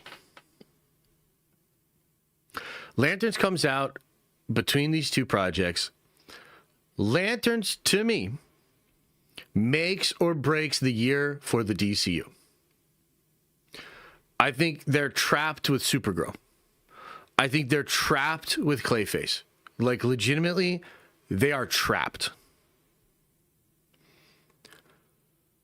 Lanterns has an opportunity to be really good and to be really popular. This is an HBO show. We'll give an HBO care. It has really good talent on it. Doesn't appear to be very James Gunn at all. Playing around with some of the coolest characters in the DC Pantheon. The lore of what this show could be, how it could connect to the emotional spectrum, and also maybe Necron, Blackest Night, some of the setup for it. I think tonally it has a chance to be unique, dark, interesting, complex. It's the antithesis to all the James Gunn goofiness that we've been seeing basically since he decided to continue Peacemaker and creature silly-ass commandos and then make Superman.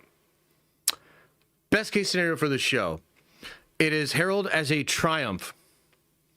It is so absolutely incredibly good and people absolutely love it that it makes the Lanterns popular. You start selling more Lanterns books. People get really excited for the future of what Lanterns might be doing in the DCU. People start clamoring for more shows like this, which with Netflix potentially, being the new ownership could be really interesting because this is something Sarantis has said as well, is they want more shows like Penguin. And although these are technically different universes, which is a whole nother thing, right? A whole nother thing that Warner Brothers has going on. This show has that same Penguin flavor. It seems to be very serious. It seems to be very well shot, taken serious by the showrunners and the writers and everybody like that.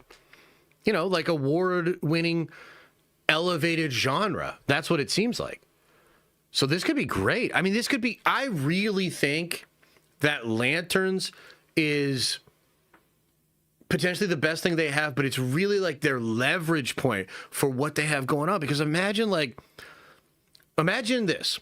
Imagine Lanterns is that W that I'm describing, okay? Netflix buys it. And then Netflix says, we're doing season 2, and we're going to give them $150 million. Because we're Netflix, who gives a fuck? We got all the money in the world. Oh my God. Then that same show goes into the cosmos and becomes crazy? Bro, let's fucking go. That could be the winner. That could be the winner. Worst case scenario for the show? Boring as fuck. Not enough happens. Doesn't even feel like a superhero show. It's so different than the Gunn stuff. It doesn't feel like it's cohesive to that universe. That's like the worst case scenario, okay? Now, let me give you my predictions for DC. And you might be surprised. I'm actually going to be generous here. It might not seem like it, but I'm going to be generous. I think Supergirl has its best case scenario. I think it loses money, but I think it's good enough, maybe on the back of Millie's performance, or potentially like, I don't know. The action does not look good to me, but maybe the action is way better than it looks right now. Maybe Superman shows up. Maybe there's some really interesting things that happen in the Supergirl movie. I expect Supergirl to be better than we think it's going to be. And a lot of nerds say, hey, you know what? That one wasn't too bad. Still going to lose money. Still going to probably get clowned on for losing money. But I actually think it's going to be pretty good. I predict Lanterns will be incredible. I predict Lanterns saves James Gunn's ass. And I think it does all the things I described. Best case scenario, it's incredible. People love it. People want more of it. There's this whole new avenue for kinds of content we can enjoy within the DCU. They're set up for the future, and it's really good. And then Clayface. Dude, I'm going to be honest with you. I predict we get the Batman. I predict that movie's better than expected, and that movie etches out a profit. I can't fucking believe I'm saying this, but I actually do predict that DC gets out of this year alive, and their fans are actually having a pretty good time. I actually do think DC will have a good year. But man, oh man, they need Lanterns to really hit. Because look, I think Supergirl, even if Supergirl, like I said, I think it's going to be considered a good movie. I think it's still going to lose money. if Lanterns is not great, then you've got kind of two L's in a row, and then I think that the narrative just takes over and it kind of becomes snake bitten a little bit. I mean, we're kind of in that Sony territory with the DCU, where like people are saying it's whack, like people are saying it's all James Gunn, people are saying it's Guardians, people are saying all this sort of stuff, but it hasn't like become a self-fulfilling prophecy yet. Like, the Sony stuff was so goofy, so disconnected, so ridiculous. Like, remember when the internet memed them into releasing that movie again in theaters, only to bomb 2 different times? That's the level of silliness and out of touchness that was going on with Sony. And I think DC is dangerously close to doing that as well. But I actually think this year will be the year that kind of saves them from that fate and keeps the hope kindled. And then it's all about how Gunn cooks in 2027 with Man of Tomorrow. Oh my God, Man of Tomorrow better cook, bro. It better be incredible. And maybe it will be. So those are my predictions for DC in 2026. What do you make of those predictions? Do you disagree? What do you think? What do you think? Imagine a Matt Reeves DCU. There are things I like about that, but there are things I don't like about that. I'm not as taken by the Matt Reeves Batman movie as most of you are. I'm far more excited for the James Gunn Batman. It can't be a dick joke cracking John Cena thing, right? But I actually think Gunn is right about Batman being boring, and I think his instincts for how that character should be fixed to remain exciting are correct. But yeah, we'll see. The official Milo says with a 5 spot, could Clayface connect Reeves and Gunn universes? Please stop jinxing our Steelers on stream saying we're going to the Super Bowl. Much love, man. Hey, appreciate you. Much love. And also, here we go. Steelers. Here we go. Pittsburgh's going to the Super Bowl. Here we go. Just for you. Much love right back at you. Clayface connecting the 2 universes. Nah, man, I think that ship has sailed. I think Superman needed to make $200 more million. And then I think Matt would have said yes. I'm going to be honest with you. I think Superman makes $200 more million and Matt Reeves says yes. They combine the universes and it's all good. But when Matt saw Superman, again, not making profit off tickets, I think he was like, whoa. That's what I think. You can make boring more exciting, but you can't make corny not corny. Matt has a better chance of getting Batman right than James Gunn does. That's fair. I understand that sentiment. I don't know that I fully agree, but I understand the take. Matt is no dummy. Yeah, no, I mean, you're not wrong. And also, too, like, you got to think, well, he's thinking about legacy, but he's also thinking about royalties. Okay? If those movies, if the Matt Reeves Batman films become these, like, sort of cult classic things that get watched often and are, you know, in demand and whatever, like, that's really, really good for him in the future. Like, he'll be getting royalty checks on that shit probably forever. I don't know what his exact deal is, but I would imagine he would. And if he then chooses to connect his thing to James Gunn and then it's all goofy and goobly glob and becomes this thing that gets canceled, that's going to hurt the stock of his films. Do you know what I mean? I don't think it had a single thing to do with the box office of Superman. Okay.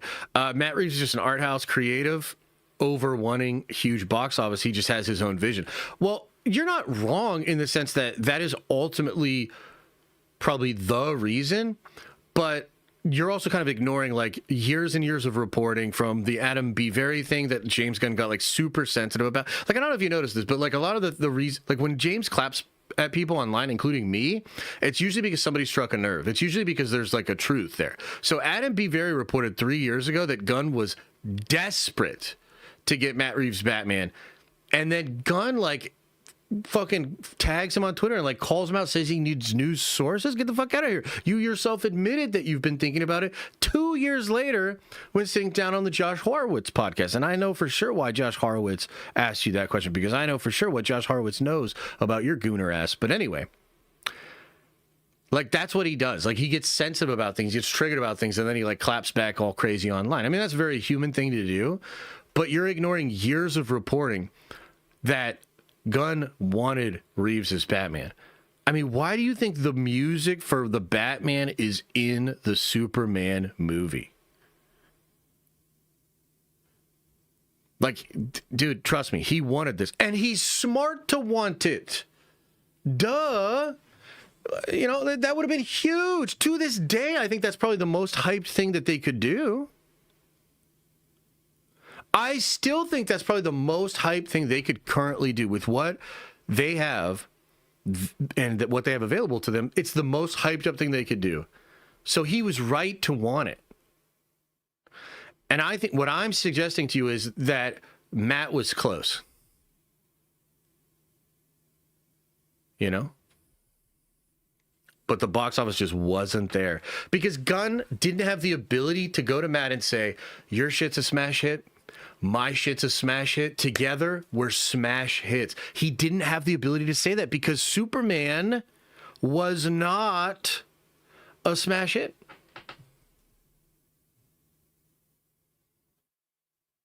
Yeah. Yeah. Wasn't Taika beefing with Marvel and sabotage Thor 4 on purpose, basically? I don't think that's what it is, but there could have been something like that going on. But I don't think that's exactly what it is. But yeah, something like that could be going on. Fandoms are literally weird. Y'all don't know what y'all want. Well, fandoms, I would say, are a little bit inherently weird, yeah. Because, like, you got to understand, what is a fan? Like, a person that casually enjoys stuff is not a fan. A fan is somebody that's a fanatic. That's what the word means, fanatic. So anybody that gets, like, really fanatic about a thing, especially like a fake universe or an IP or a franchise, it's a little inherently weird. Like, so my wife's, like, really into K-pop and does, like, K-pop content and stuff. I mean, it's a little weird. But it's also weird that, like, I'm telling her about all the Marvel things, or like I'm like, hey, look at this Warhammer book and all that stuff. Like, yeah, it is a little bit weird. It is.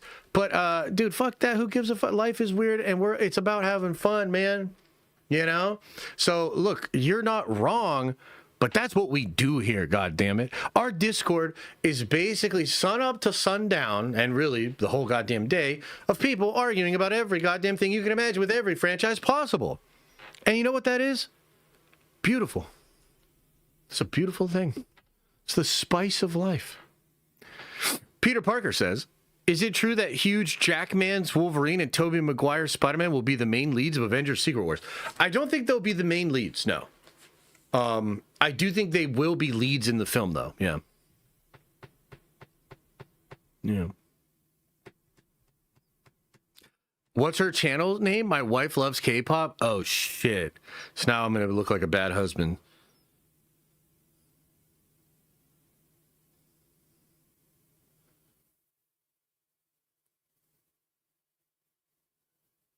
I don't know what the channel's called, okay? But I know she does stuff on her Instagram. She's actually had some, like, big videos, man. She's had, like, a couple videos hit a couple 100K, and you know, like, does, yeah. Yeah. I don't know what it's called. I'm sorry. No, but here's the thing. Look, I know this looks bad, but I'm going to explain it. Technically, it's going to make me look even worse, but it's honest. So let me just tell you a little TLDR on this, okay? And by the way, some of you that have been with me for a long time, you're going to know this is true because you already kind of know this about me. Staying Sane is her channel. Callisto, thank you! Here's the truth, okay? I don't really watch her stuff, and I don't really talk about her stuff, and I don't really try to help her with her content anymore, okay? And the reason why is because I have tried to help her in the past, and I am kind of mean, or I guess the better way to say it is, if people really want help and you like really want my help, you're going to have to take harsh criticism, and you're going to have to like, so I used to do this thing with the Prime streams where I would actually try to help other community members grow their YouTube channel. Okay. And it would be literally people would like pay extra to the Patreon and shit like that. And then we would like go in these things and people would show me their thing and I would get mad. I would be like, I already told you not to do this. Why are you doing this? This is what it is, blah, blah, blah, blah. Okay.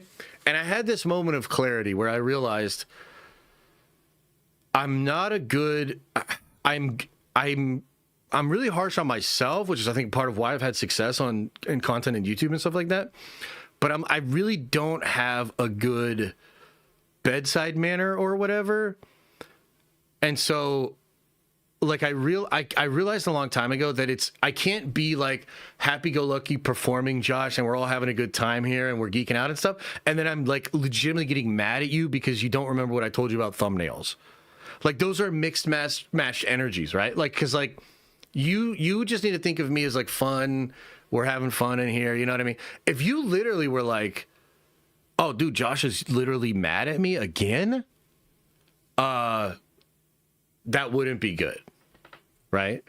So yeah, that's something I realized about myself. And actually my wife and I had a couple conversations where like I've tried to help her out with content in the past. She actually doesn't want me to do that. So I stay very hands off on all of her content stuff. You know, she'll still tell me some stuff here and there and I'm excited for her success or whatever, but I don't really think about it that deeply because yeah. But yeah, fandom is kind of wild. People, I mean, like I look at some of the stuff in the K-pop community and I'm just like, yeah, I don't really get it, but yeah, whatever. They're fans. Ibsy says, Happy New Year, Josh. It's a new year, new me 3.0. Robert, big prediction of 2026 is that Doomsday will be the highest grossing movie of all time. And you know what? I agree with him. Did he really say that? Highest grossing movie of all time. Wow. Yo, he must have heard some hype shit, huh? Because Robert's like really, really excited, huh? Yeah. That's cool. I didn't know that. Yeah. That is cool. All right. Any other last minute thoughts, comments on DC, guys? Like, do you think I'm getting this right? Do you think I'm getting this wrong? I actually thought that was pretty fair. I thought that was a pretty fair, mild take. Mm-hmm.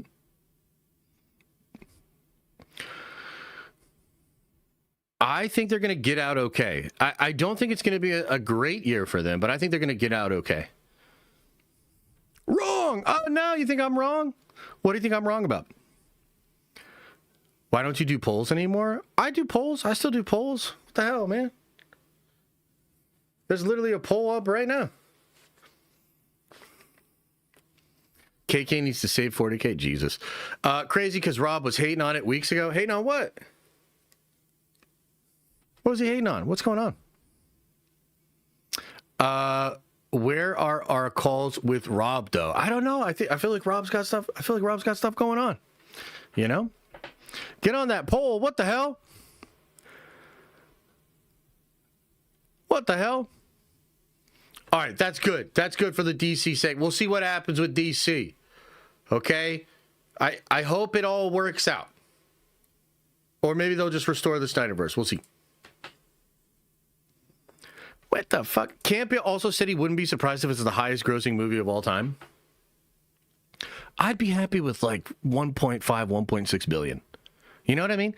Like, what the hell's going on here? Where we're now we're trying to move the goalpost and it has to be the highest grossing movie of all time? No. 1.5, 1.6 is perfectly fine, dude. I will say this. I think the movie's a lock for $1 billion. Yes, I do think so, okay? That might seem crazy. Some of you guys, which, by the way, we had people... Yeah, dude, literally, Adam brings up a good point. Just be happy with $1 billion in today's age. That's perfectly reasonable. And also, just a few months ago, before these trailers started rolling out and we started to see how people were engaging with the trailers, there were people in the community that said it might only make $700 million. Because if you look at what happened to Marvel in 2025, it's pretty rough, right? That's pretty rough. Yeah. So, like, from where I'm sitting... Dude, anything over 1.5 is gravy. And then I think Secret Wars will be the real moneymaker. I think Secret Wars, if Doomsday does its job, I think Secret Wars is probably a lock for $2 billion. And even that seems crazy. look, they're probably just very excited about some shit they heard, and they should be. All the shit I've heard is amazing, dude. By the way, who's been telling you? Because these guys are just now saying this. I've been trying to tell you in Signal for over a year that this shit is going to be the real deal. That there were so many plans in place, that they've been trying to set stuff up for this movie basically since Endgame. You know what I mean? And now, you know what? Let's get into it. Let's just get into the Marvel. Let's get into the Marvel of it all. Okay. All right.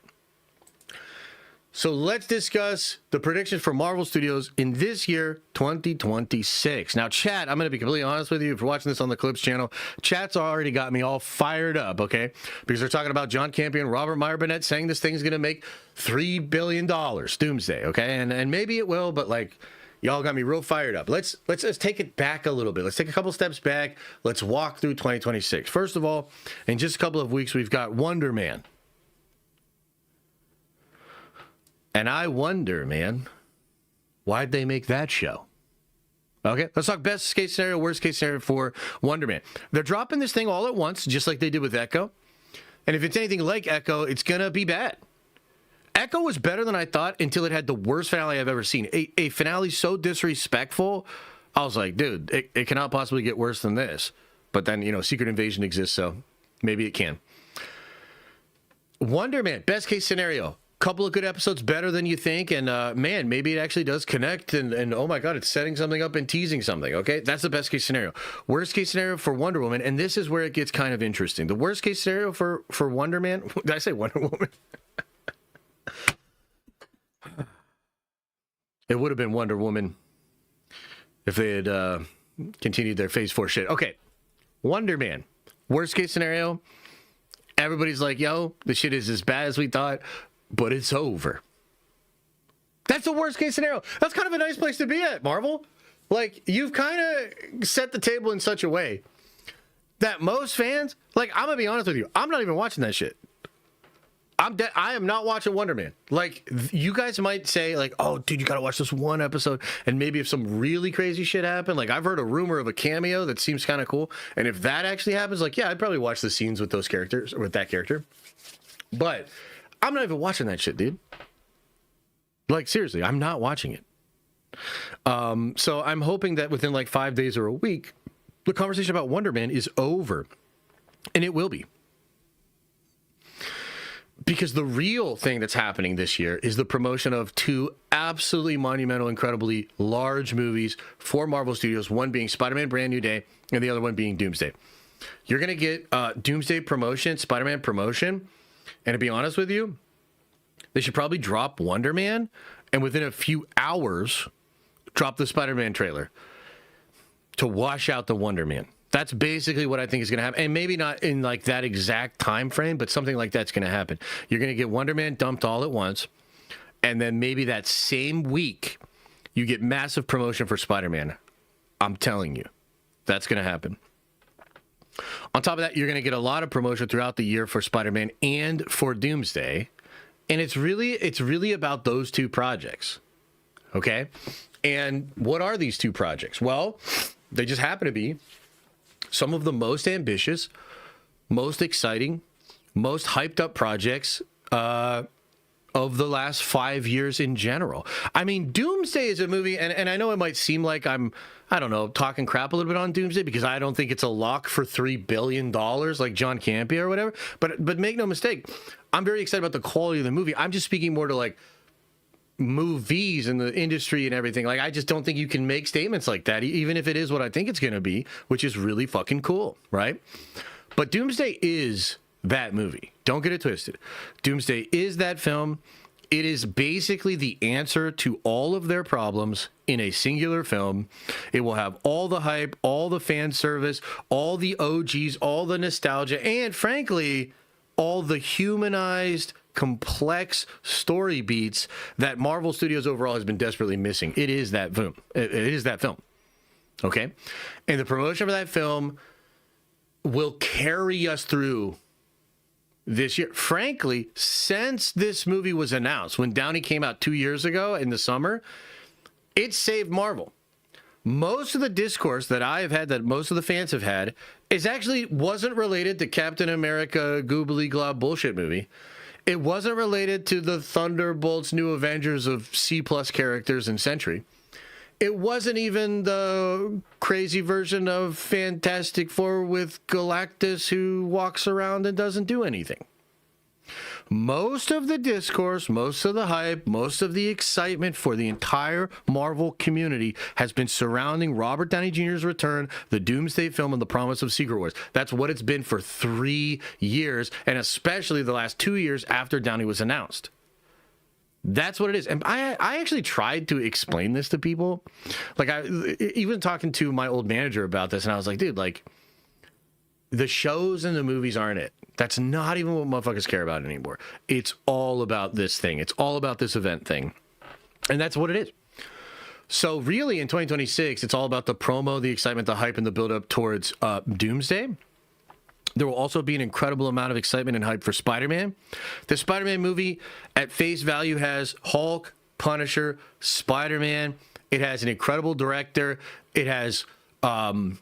They shot that massive sequence with mostly actual practical effects, right?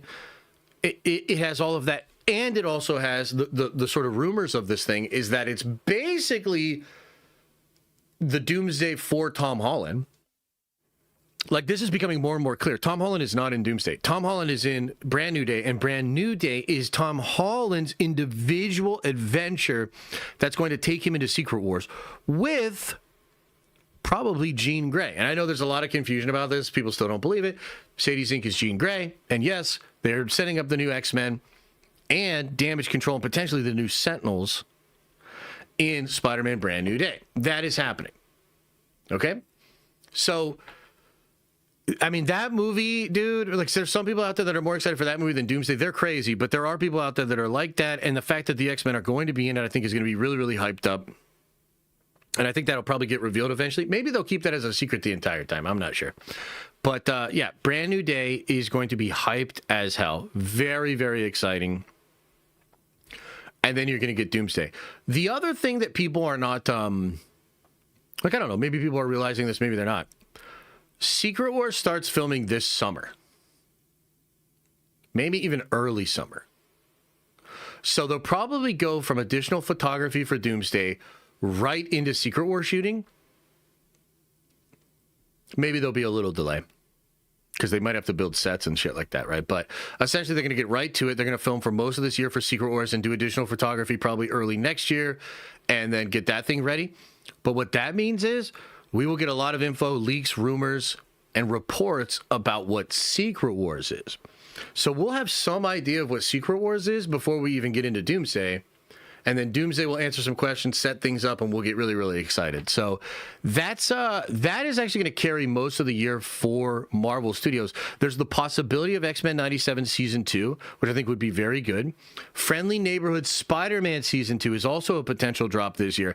Vision Quest is also a potential drop this year. Vision Quest, if it drops late, maybe right before Secret Wars, could actually be cool because it could kind of tell like the story of Vision, Speed, maybe a little bit of the Children's Crusade shit, which gets played off of in Doomsday. That could be interesting, but we'll see. But the other big heavy hitting thing is Daredevil Born Again and the Punisher series. Daredevil Born Again, Season 1, broke me. Okay? Really didn't like that shit. And yet, even as that thing was coming out and disappointing us, and this goddamn Heather person was sitting there arguing with Matt and trying to lecture Matt, and then all of his new homies and the other lawyers are lecturing. It was such a fucking depressing ass, terrible ass show. Fuck that show. But even as that shit was going on, they were filming Season 2, and we're getting the set photo leaks, and we're like, my God, Season 2 looks incredible. He's got the double Ds. He's got the black suit. Karen's back and seems to be a big part of it. Oh my God, Bullseye's back, and he's wearing an actual Bullseye costume. This shit looks absolutely fucking incredible. Even as it was all going down, burning into flames in front of our fucking faces, Season 2 was being dangled in front of us, and it actually looked kind of cool. On top of that, the way Season 1 of Daredevil ended was actually surprisingly good. It actually set up a pretty good Season 2. So I'm quite excited about that. And then the Punisher series, which the Punisher series will either happen right around the Daredevil time or it'll happen right before Spider-Man. I've been told there's special consideration to make sure that those two things connect together. And I mean, this is something co-written by John Bernthal, produced by John Bernthal. This was John Bernthal being like, oh, I want to do Punisher, but I want him to be violent as hell.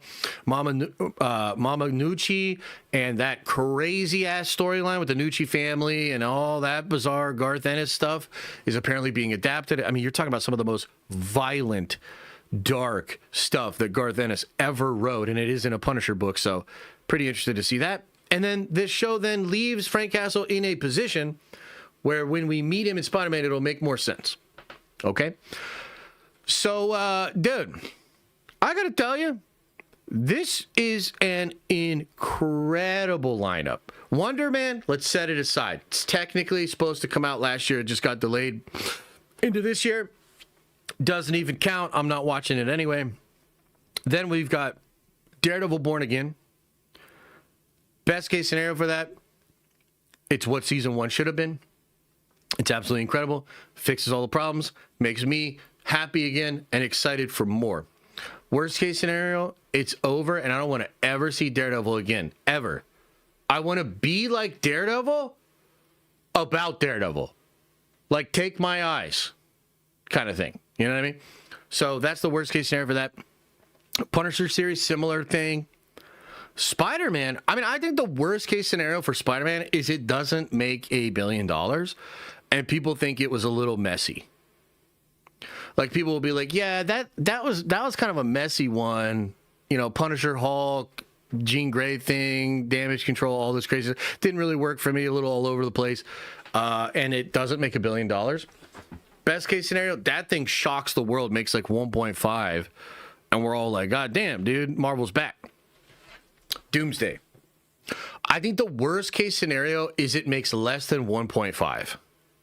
I think it's basically a lock for $1 billion, but I do think there's I don't know. It's just hard to look at what happened in 2025 and not be at least a little worried that the Marvel fatigue is so real and they might do everything they can and the fatigue is just still real and people are kind of over it.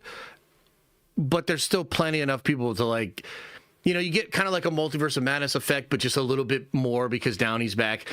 It closes out less than 1.5, and people are like, people will call that a failure, by the way, right? Best case scenario, it's the highest grossing movie of all time. Then John Campea and Robert Meyer Burnett are right, and it makes $3.6 trillion. And we're all excited about it. X-Men 97, similar thing. I think what we're all worried is like they went away from Bo's stuff. It's going to be gloobly glob. Best case scenario, it feels very good. Very much an extension of what happened before. Vision Quest, kind of a similar thing. So what do I predict? What do I predict? What do I think is going to happen here? What do I think is going to happen here?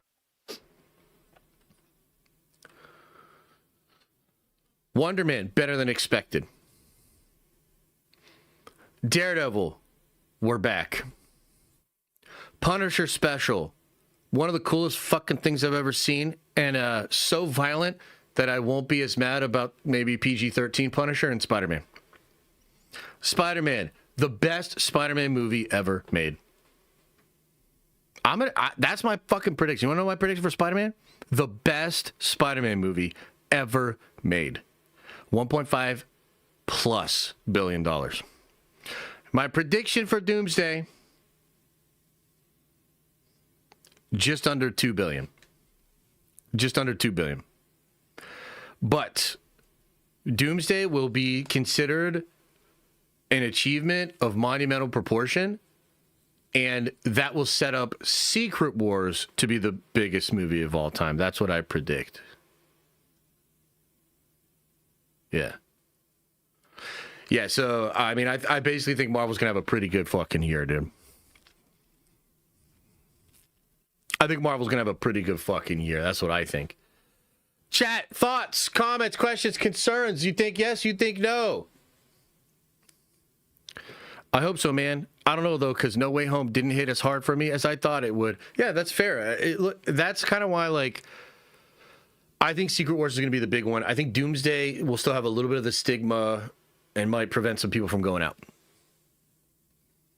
We're back, baby, finally. Oh, hell yeah. Was Secret Wars the most sold Marvel comic? No, but I mean, it did very well, especially the 2015 one. Not holding my breath. Well, don't do that. You'll pass out. My concern is for how hard the beard goes. Does it go hard? I feel like I fucked up when I was trimming it this morning. I might have over-trimmed it. But thanks. 8 million copies. Which one? Which Secret Wars? The OG one or the 2015 one? That's pretty good either way, but... Feels good to be a Marvel fan. It does feel good to be a Marvel fan. I feel like Marvel is... I think Marvel is on the way back. I don't know if they're back, but I feel like they're on the way back, yeah. Are you optimistic about Hot D Season 3?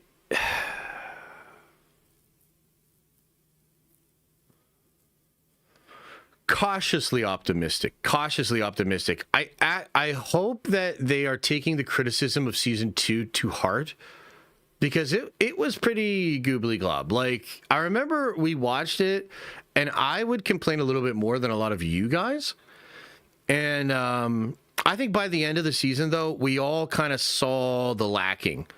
We were like, damn, now that we're at the end, Damon should not have been getting the visions and fucking around at the castle all season, you know? Like, maybe we didn't know at the time. We were just hoping it would pay off in an interesting way. And then you get to the end of the season, you're like, damn. But yeah, hopefully they take that stuff to heart and they ramp up the action. Zootopia 2 is almost at 1.6 billion. It's become the 12th What? The 12th highest grossing. Hang on, my chat just broke. What just happened? The hell? What the hell? You broke the internet with that chat. Did Zootopia really make that much money? Ibsy with the $5, appreciate you, brother, says Zootopia 2 is almost at 1.6 billion and has become the 12th highest grossing movie of all time. So how can you say Doomsday won't make 2 billion? Because I think Zootopia...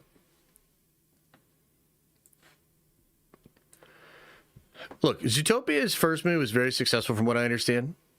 And I think Zootopia does not have a lot of barriers to entry. It doesn't have a lot of baggage. I think Zootopia is able to kind of separate from the Disney thing, which I think is an issue, whether people agree or not. I think Doomsday, unfortunately, will suffer in ways that Zootopia 2 did not. How much will it suffer? I don't know. But I think there's enough Disney hate. I think there's enough Marvel hate. I think there's enough comic book movie fatigue. There are factors at play for Doomsday that are not at play for Zootopia. Will China let Doomsday play? I would imagine so. It's the most anticipated movie in China for 2026. So I think so, yeah. Yeah, and I guess what we're ultimately going to find out with Doomsday, because let's just say it is the movie that Robert Meyer Burnett thinks it is. It is the movie that Campea thinks it is. It's the movie I think it could be. If it didn't make 2 billion, then what's really happening is, like, the fatigue is still there. There's still the problems, but it was able to overcome a large portion of that, which to me is like, this would be the end game. Or the Infinity War Endgame effect, where basically, like, so, like, the way I kind of see it going, and I could be wrong about this, is like, Doomsday comes out, it's fucking awesome, like, it has that energy. People are like, yo, this shit is hype as hell. Everybody's feeling it, but there's a lot of quiet voices that aren't a part of the conversation that are just gonna wait for streaming, like, basically still. And maybe, you know, they wait for streaming, they check it out, or they pirate it, and they're like, you know what? That shit actually was pretty good. And if it works like that, if it works that way, then Secret Wars becomes the movie that everybody actually shows up to, because that's the true part too, right? I could be wrong, but that's kind of the way I'm seeing it, yeah. Nightcrawler forgot he's blue too. What the hell? Zootopia 2 is on track to hit 2 billion. Deadline reports. Yeah, that makes sense. I mean, it kind of doesn't make sense to me, but it makes sense, yeah. Robert really thinks 3 billion. Also, Zootopia hitting 2 billion.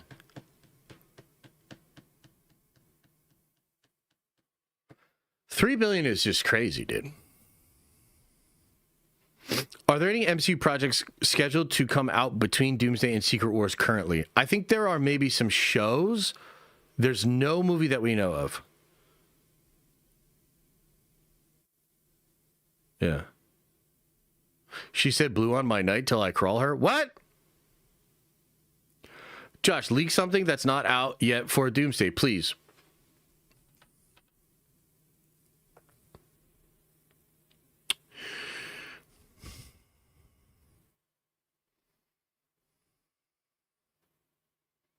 I'm trying to think if there's anything that I can say.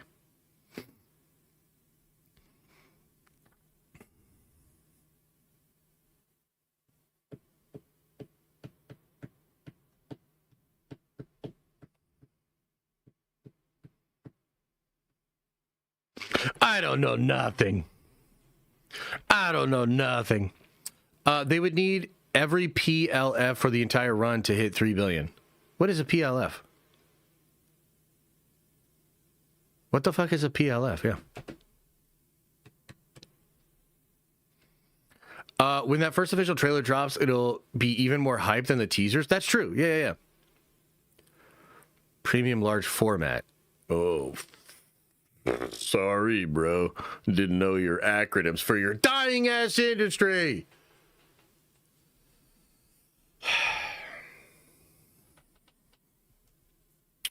Smack my head. What a scooper. Yeah, exactly. Hey, look, I like that Chuck Noll name, though. Josh and IMAX win. I mean, I'll probably go see some IMAX stuff, yeah. Josh hates theaters. No, I don't hate theaters. I just wish they added actual value to the consumer instead of just gatekeeping and rent seeking. Thought you went to film school? Yeah, we didn't cover that in film school, actually, yeah. They can't get PLF because of Dune 3. You know, that's kind of interesting. Do you guys think that the Dune movie is really going to stick? I don't really know if Dune is really going to stay there. I still think Dune might run, yeah.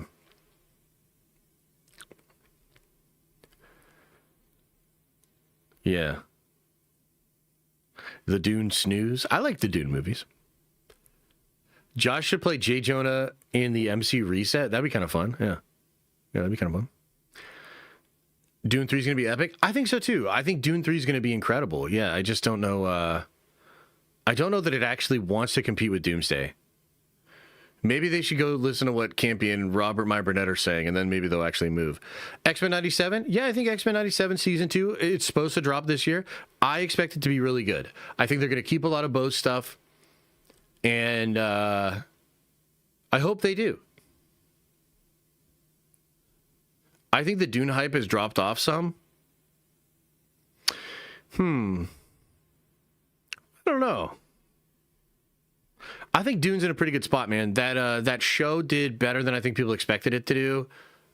It was okay. I mean, I liked it, but it wasn't like incredible. But there's some cool stuff with like the God Emperor and the Selaxu and some of the cool lore, the face changers and stuff. Yeah, we'll see. They're doing another season of that. So they obviously felt like it was good for them because they greenlit another season. You know, the third movie is probably going to adapt a little bit more of the God Emperor stuff than you would have first imagined, because I think that the kids are much older than you would expect, and there's going to be a time jump. But isn't there already a time jump? Like, isn't there like a 13-year time jump going into the third book or something?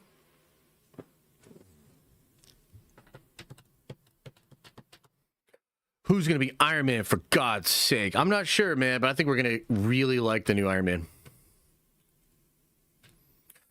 Snyder thinks Dune has to move because these Doom teasers really beat them to the hype. Yeah, there's probably some truth there. I mean, look, Dune, I'll say this. Doomsday is going to be the biggest thing in marketing. It's going to get the most views. It's going to get the most hype. It's a big event. Downey's back. Like, come on, man. Like, yeah, this thing's gonna be huge. I just don't know that 3 billion. Look, to get to 3 billion, the economy needs fixed, frankly. Like, the economy needs fixed. People are fucking broke, dog. Like, if we get into next December and the economy's fixed and people got money in their pockets and, like, you know, it's looking like it's gonna be a good Christmas and things are eased up, you know, then maybe 3 billion. I could see 3 billion.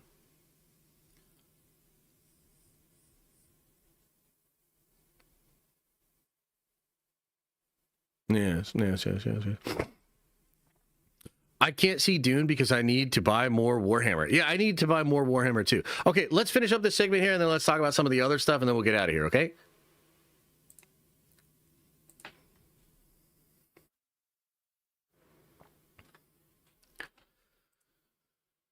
So I actually think outside of Marvel and DC and Star Wars, which, like, it just feels like Marvel's the clear winner there.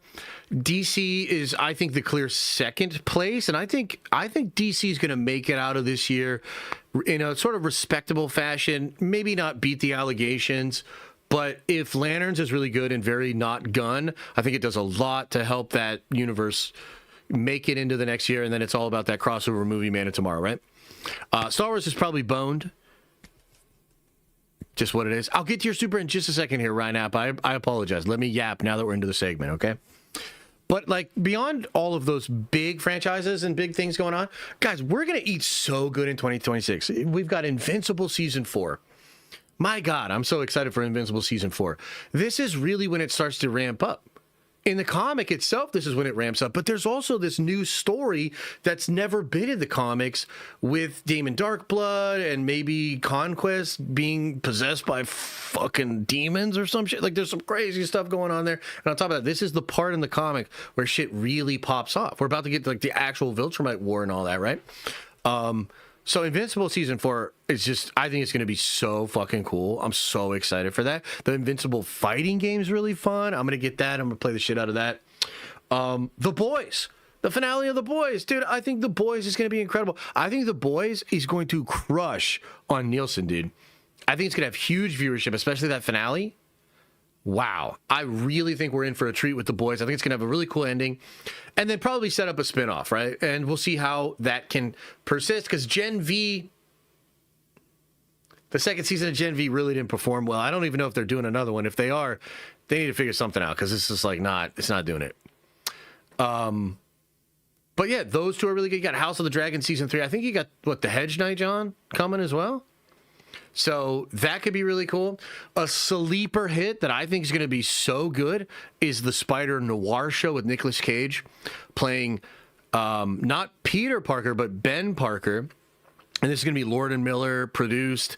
They tried to get a lot of money for this budget, a lot of practical effects. I think it looks so cool. Amazon Prime Video. Hopefully it has some of that Fallout energy and does really, really well. By the way, Fallout's still happening right now, and I've been enjoying Fallout, so I wonder how you guys feel about that. Yeah, and I think you've got all of those really exciting things going on outside of the main Marvel stuff. And then, of course, you've got the potential of the Warhammer show. You've got live action anime. Like, Netflix just announced, I think it was over the weekend, that they're putting on one of the best, most expensive visual effects teams in Hollywood on the live action Solo Leveling. Solo Leveling, just to kind of put it out there, one of the biggest things in anime right now is technically from Korea, I believe. It's a manhwa, and then gets the anime treatment. And it is so fucking popular. Netflix owns the license to that, John. They just broke the curse with the One Piece show, which is another thing that comes out this year. I'm so excited for the One Piece show. One Piece Season 2, hopefully very good, as good as Season 1. And then Solo Leveling, and they might spend like $500 million and get the best Hollywood VFX studio they can. And if they do that right, that will literally change the industry. Like, I just want people to realize that, like, Solo Leveling last year was so popular, it broke Crunchyroll multiple times. Multiple times. It's so crazy how much people love Solo Leveling. It's all about the action in Solo Leveling. And with anime, I mean, we're talking, dude, there's an anime movie that last year Demon Slayer, John, it made $800+ million in the global box office. It made more money than Superman. Anime's taking the fuck over, right? So if live action anime, like this is what I'm saying to you, is like live action anime is about to, I mean, it could become the new comic book movie genre of Hollywood. Because anime and manga are already that popular. And if they can just crack the live action code, and what do I mean by that? What do I mean by cracking the code? I mean, you got to get the anime fans and the swarms and the swaths of anime fans to embrace it. And then you need the swarms of the normie fans. You need the Marvel effect. You need the grandpas, the uncles, the aunts. You need the normies to embrace it, which they're just simply not going to do for the anime, unfortunately. There's still a barrier in the West with like cartoons and things that are considered to be cartoons, right?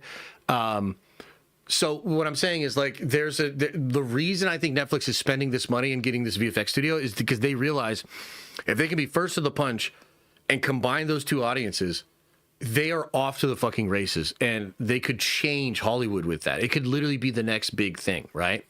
So that I think is something to really watch for, and I'm really excited. I want to watch the One Piece season 2. Love the first season. I like the animated One Piece too. I haven't watched all of it, but I like it a lot. And Solo Leveling, going to be watching that. There's like all kinds of great. There's the live action He-Man, live action Gundam. Highlander, like, dude, there's a lot of cool nerdy shit that's being built. But of course, for me, it's really all about that live action Warhammer. Now, let me just tell you a little bit about the live action Warhammer, okay? Warhammer right now, as I keep saying to many of you, and you don't want to believe it, or some of you are finally actually starting to catch on, Warhammer is more popular than it's ever been. Warhammer is more valuable right now as a company than when Marvel and Star Wars were purchased by Disney. The market cap for Games Workshop right now is more than what Disney paid for Marvel and Star Wars. Okay? And there's just so much evidence, so many signs of this. Warhammer is as popular as it's ever been. It's breaking into the mainstream. It's on the cusp of becoming what Game of Thrones was. Game of Thrones, before it was Game of Thrones on HBO, was just some sort of weird, pervy, high fantasy series. And then it became Game of Thrones. The books aren't even called Game of Thrones. You know what I mean? That's about to happen with Warhammer. Now, the question is, will this happen this year or not? And that's kind of hard to say. Cavill had stuff going on with Highlander and I think he's in the Voltron movie. And look, the reality is they have this relationship with Amazon, Games Workshop, and Henry Cavill's stuff. Either way, this year, Warhammer will be more on the rise. Warhammer will grow. Multiple video games coming out this year, animations that'll be dropping this year, and the biggest thing for Warhammer is that it is about to enter its 11th edition. The new version of the game is going to drop early summertime. With that will come narrative, novels, books, and a lot of excitement and a lot of hype. I guess one of the things that I'm kind of curious for is like, will Cavill use 11th edition as any of a springboard to get more hype and attention on the show? Will we just get teases this year for what the show is going to be? That I'm not exactly sure about, but I'll tell you my prediction for it is that we will get announced what the show is and when it will air by the end of this year. And I don't know when exactly, but that is something that I would expect, and I think that'll be really cool because there's like a lot of you guys. Voltron's a show now? That's crazy. I think there's a lot of you guys, like, because I've talked about, obviously I talk about Warhammer all the time. And some of you hate it, some of you are into it or whatever, right? But a lot of what I hear from you guys is like, I mean, if the show comes out, I'll get into it maybe then for the show. Or I'll watch the show, and if the show is really good, then maybe I'll get into it. That is actually true of a lot of folks, dude. And I think GW knows. I think Henry Cavill knows that what's really happening here is the first time ever that this big, really popular, amazing brand is going to enter the Hollywood space and do live action stuff. And that opens it up to a whole new world of potential customers. Everybody knows this. All the players know this. I've been, Adam and I have been watching videos.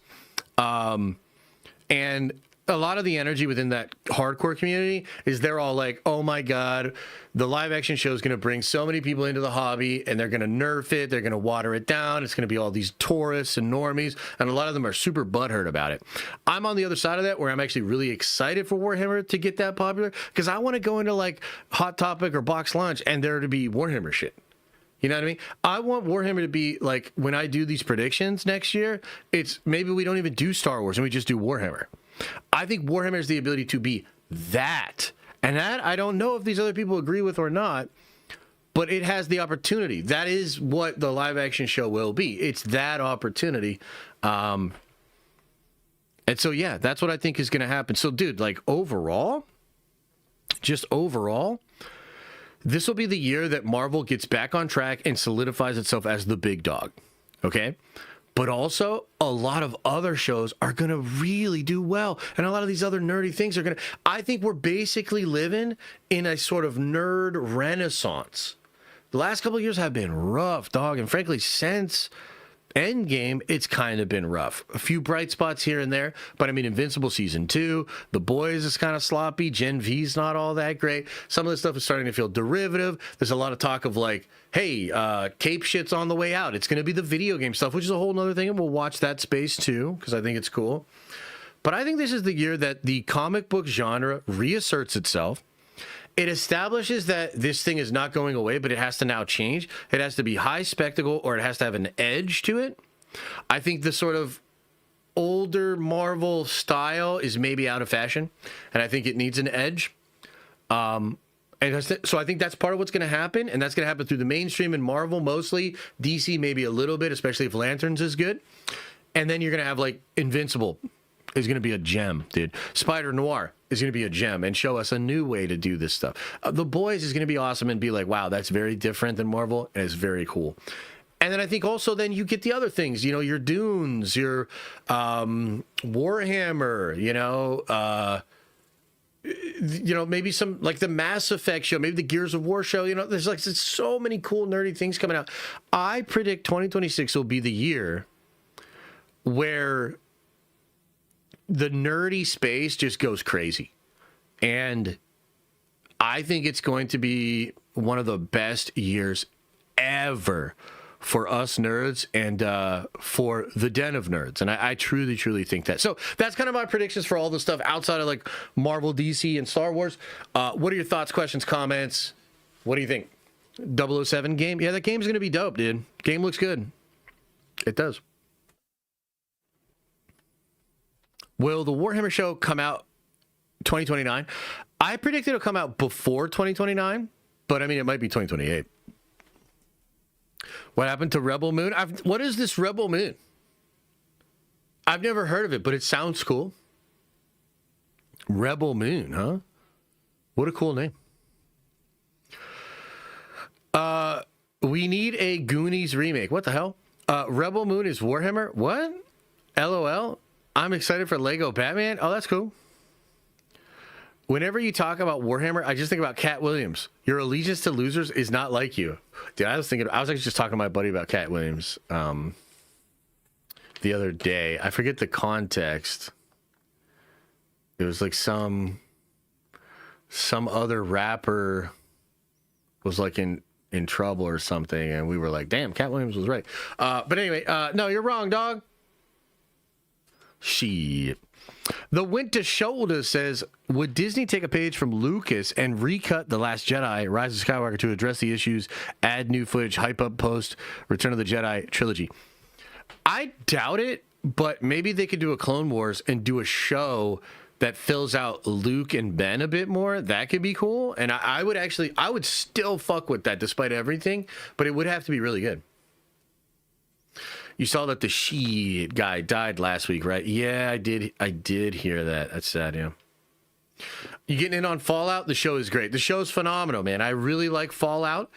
It's a little like it does have these sort of like goofy, almost parody moments, but that feels right for the tone of the games, because I do remember like really silly shit in the games too. But yeah.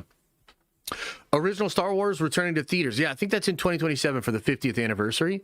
But yeah, that's gonna be cool.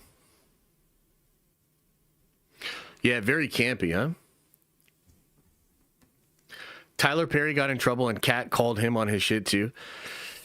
Yeah. I mean, the thing about Kat is like, he's always had a small circle, and it's always been obvious, especially if you watch his specials from back in the day, like all the way to now, like it's just always been obvious that, yeah, he sort of stands alone and he's not with that shit. Like he's not with that shit. And it's funny, like it's in some ways, I don't know. I don't want to speak too much on like what I'm thinking about the world and everything like that. But it's like, I think in some ways, Kat is looking better and better, and like more prophetic. And the world might be so crazy that it's seeming benevolent and novel just to like be a regular dude and call all the whack shit out. Does that make sense? Nerdy Mastermind with a 10 spot. Oh, man. Appreciate that. Says, I don't understand how people say Clayface being successful hinges on Batman showing up when it's a horror film, and horror as a genre has been extremely bankable for years now at the box office. Yeah, there's truth in what you're saying. And technically, Clayface could be a profitable movie because it's a horror movie at a very low level, like $100 million, $150 million, $200 million. If Supergirl makes $200 million, then it lost like $150 million. If Clayface gets to $200 million, it might be profitable to the tune of $100 million. So it just depends. So in that sense, you're right. What I am saying is, from the perspective of the franchise, I don't think Clayface making 50 to 100 million even does that much for the franchise. Especially in a world where we're going to use accounting tricks to pretend that Superman made money. You can't then herald the $50 million that Clayface actually makes. Like, what are you going to do? Use the same, like, are they going to use the same math and be like, Clayface made $200 million and it made $600 million for the studio? What? You know what I'm saying? So, like, I don't think that actually helps at all. What does help, though, is if people were like, yo, but the DCU Batman was in Clayface and that shit was lit. I'm so excited about Batman in the DCU. Like, does that make sense? You're technically correct, but when I was framing these things, I was framing them like not on the individual box office for any individual film. I was trying to think, what could be good for the franchise? But yeah, appreciate the 10, man. John Stanton says, have you seen and or talked about the Stranger Things finale yet? What are your thoughts, Josh? Oh, I didn't watch past episode 3. So, in my mind, they wrapped it up real quick. In my version, in my head, Will comes out and he's like, I'm gay. And then the Demogorgon is like, who gives a shit? And then kills everybody. So, like, in my version, the finale was actually quite satisfying. But no, I haven't seen the actual thing. Cool Bear 101 says, do you think Secret Wars will be able to outperform Frozen 3 next year? They released 3 weeks apart. What? Cool Bear, how do you even know that? Why are you asking about it?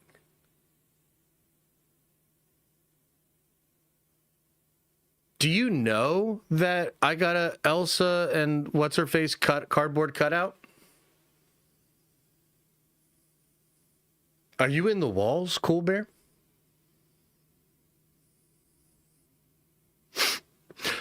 Yeah, I think Secret Wars will outperform it. Yeah, for sure.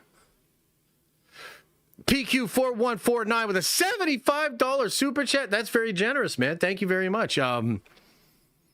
I actually get paranoid about super chats like that because it's too much. You know what I mean? Take it easy. Calm it down a little bit. I really appreciate it, but also, like, be chill, man. You know? But thank you. Do you know that Topps has taken over Marvel as the only licensed trading card product in 2025? Now they run Star Wars and all Disney products. I actually did not know that. That's quite interesting. I like collectibles like that. I like the Topps cards. Like, dude, I like the old Marvel ones. I have a lot of the Jim Lee ones from 92 and 94, I think. So I did not know that. Yeah, that's pretty cool. Are you into those, PQ? Are you into the cards and shit like that? Topps sucks, does it? Is it just me or has Hot Toys really gone downhill? What do you mean, really? In quality? I mean, I still think this shit's pretty good, to be honest. Yeah. Odyssey will be the best thing this year. You think so? Maybe. Maybe. If he doesn't want it, I will take it. Oh, geez. Giving away $75 on a Monday is nuts. Yeah. I'm into cards, and Upper Deck is better for Marvel. Topps is more about gambling. What? Oh, okay. So they do more like gotcha stuff and stuff like that. I mean, I kind of like that shit, dude. Like, to be honest, I was trying to buy more of the blind bags for Ultimate Endgame. Dude, I would have cracked like 10 or 20 of those things to try to get a sketch cover. You know?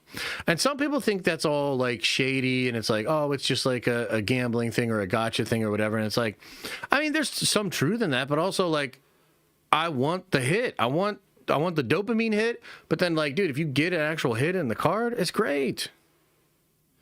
I pulled the 1 in 100 black and white Scotty. No way. Put a pic on the Discord right now. I want to see that shit. Why didn't you tag us all in that? Yeah, no, I kind of like that stuff. So if they're doing gotcha stuff like that, I'd be down. If they would make a GTA movie, which one would you pick to make? Probably GTA 4. I know someone's selling a Ron Lim sketch, 500. Okay, send me some of that details, dog. Funny that it's 500 too. Vice City. Yeah, Vice City's pretty good. Would you rather have the Steelers win the Super Bowl or Doomsday make $2 billion? The Steelers win the Super Bowl for sure. Doomsday making $2 billion, although it would be cool and I could like brag about it and it'd be like, yo, Marvel's back and all that sort of stuff. Like, Steelers winning a Super Bowl, being the first team to get to 7, Sixburg becomes Sevensburg. Yeah. Yeah. Hell yeah.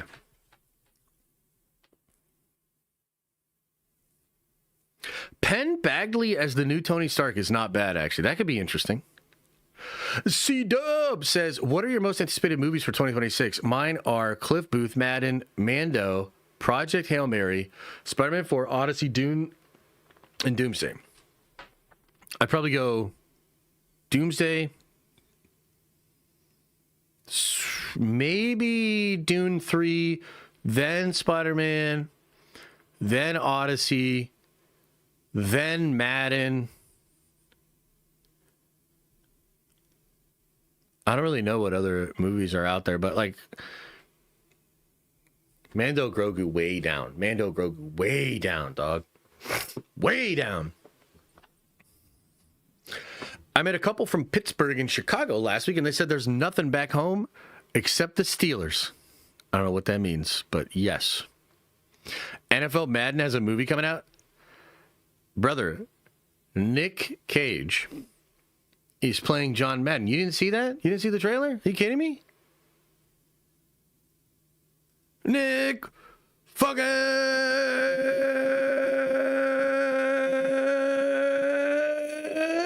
Cage! Whoa! Come on!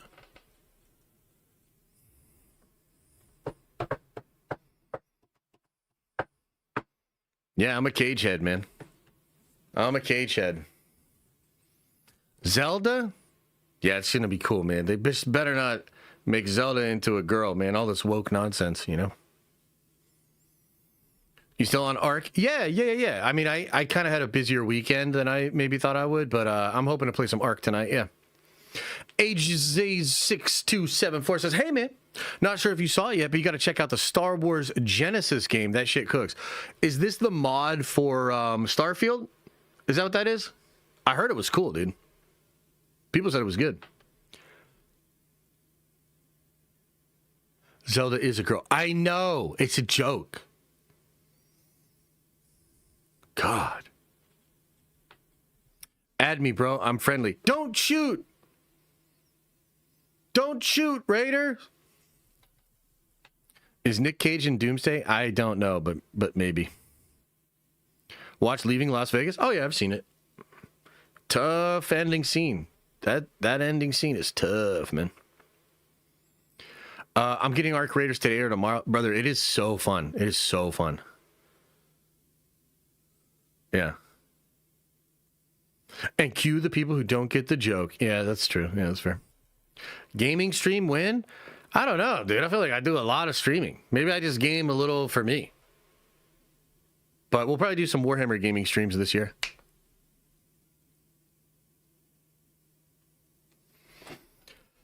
Going crazy in Stella last night? Yeah, Stella's pretty wild, dude. Hop on Rivals? I think I'll get back on Rivals soon. I really want to try the new characters out. Very, very excited about Marvel and the Marvels shit. So, yeah. Oh, okay. Yeah, Trev, I'll check that out later, bud. But thank you. Because I was thinking about Whatnot recently, too. Because you can, like, pay people to open shit for you, I think, right? So, yeah. Watching you solo raid would be very fun. Yeah, it can be very funny, yeah.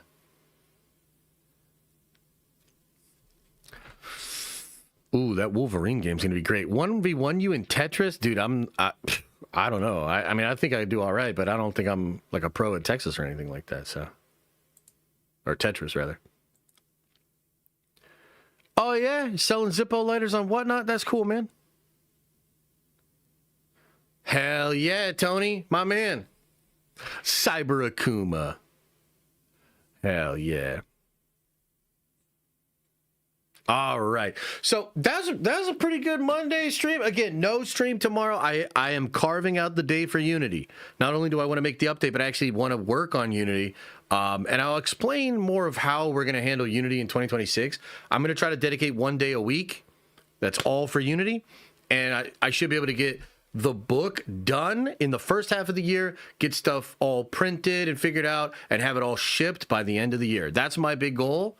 And on top of that, like, there's more stuff for Unity. It's more than just the book. It's more than just the first chapter. There's a lot of stuff because I want it to be, I don't want to just like get it out there to people. I want to get it out there to people and show what the future of the thing is going to be. So, yeah. Is the update for all backers? Yes. So the update will go out on the Kickstarters tomorrow, and then the collectors will get a separate update very soon. And yeah. Just one question. Oh, okay. What's that? Playoff predictions? Super Bowl Steelers. Pittsburgh's going to the Super Bowl. That's my prediction.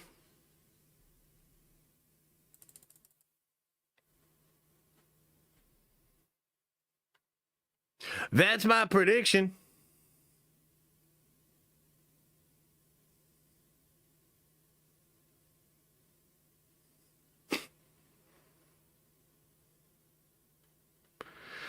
All right. That is a good first stream of the week. Reminder, no stream tomorrow. We'll be back at it Wednesday. Thursday, we'll be back at it, but it's for members only. So some of you guys won't see the Thursday stream, but then we'll be back at it on Friday as well, okay? Really appreciate you guys. Much love. And we're going to get on out of here. Oh, you think Houston's going to get us? Nah. What if Doomsday opens with Loki's tree getting destroyed and then we see actual Doomsday check, followed multiple times, the ending will start there. Something like that could be going on. Yeah. Yeah, you got to sell some merch soon. Dude, we got big plans in 2026. being a Nerdvenger or just supporting the channels is going to be awesome in 2026. We got some really cool ideas. So, yeah, we got some cool shit coming. All right, I'm going to get on out of here. Hey, I appreciate you guys. No stream tomorrow. We'll be back at it on Wednesday. Big videos dropping. Exciting stuff happening. Stay tuned. And as I always say, I hope you are having an awesome and a nerdy day. And I'll see you in the next video.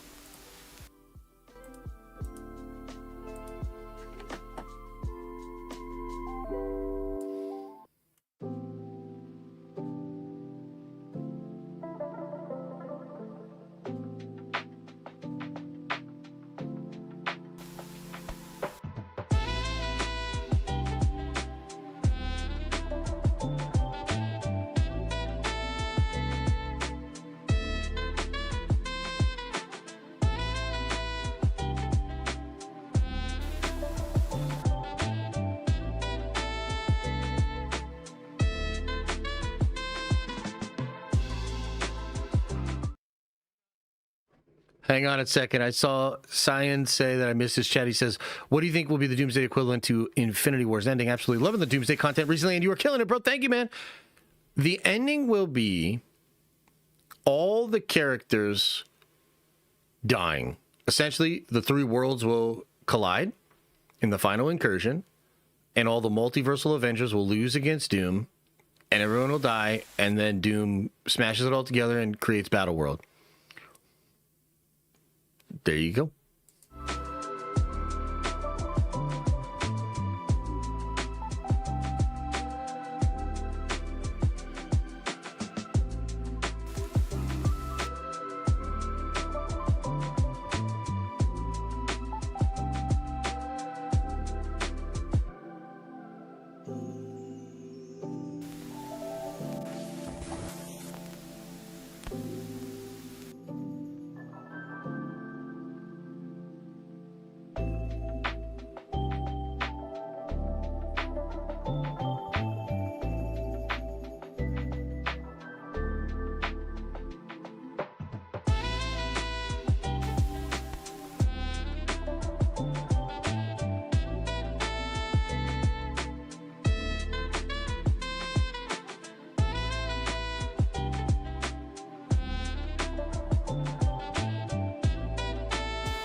Is everybody gone?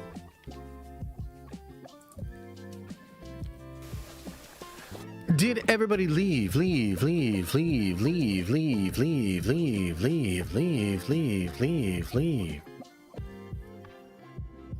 Oh man, what a nice Monday stream. Nice way to kick it off. Lots to discuss, a lot of things to get into. Really appreciate you. Hope you had a good time. Plenty of nerd venging will be happening for the rest of the week. So thank you. Hey, get on out of here and do me a favor as you do. In fact, make it two. Open up your third eye and wash out your stinky, stinky butt. Oh. Okay, bye.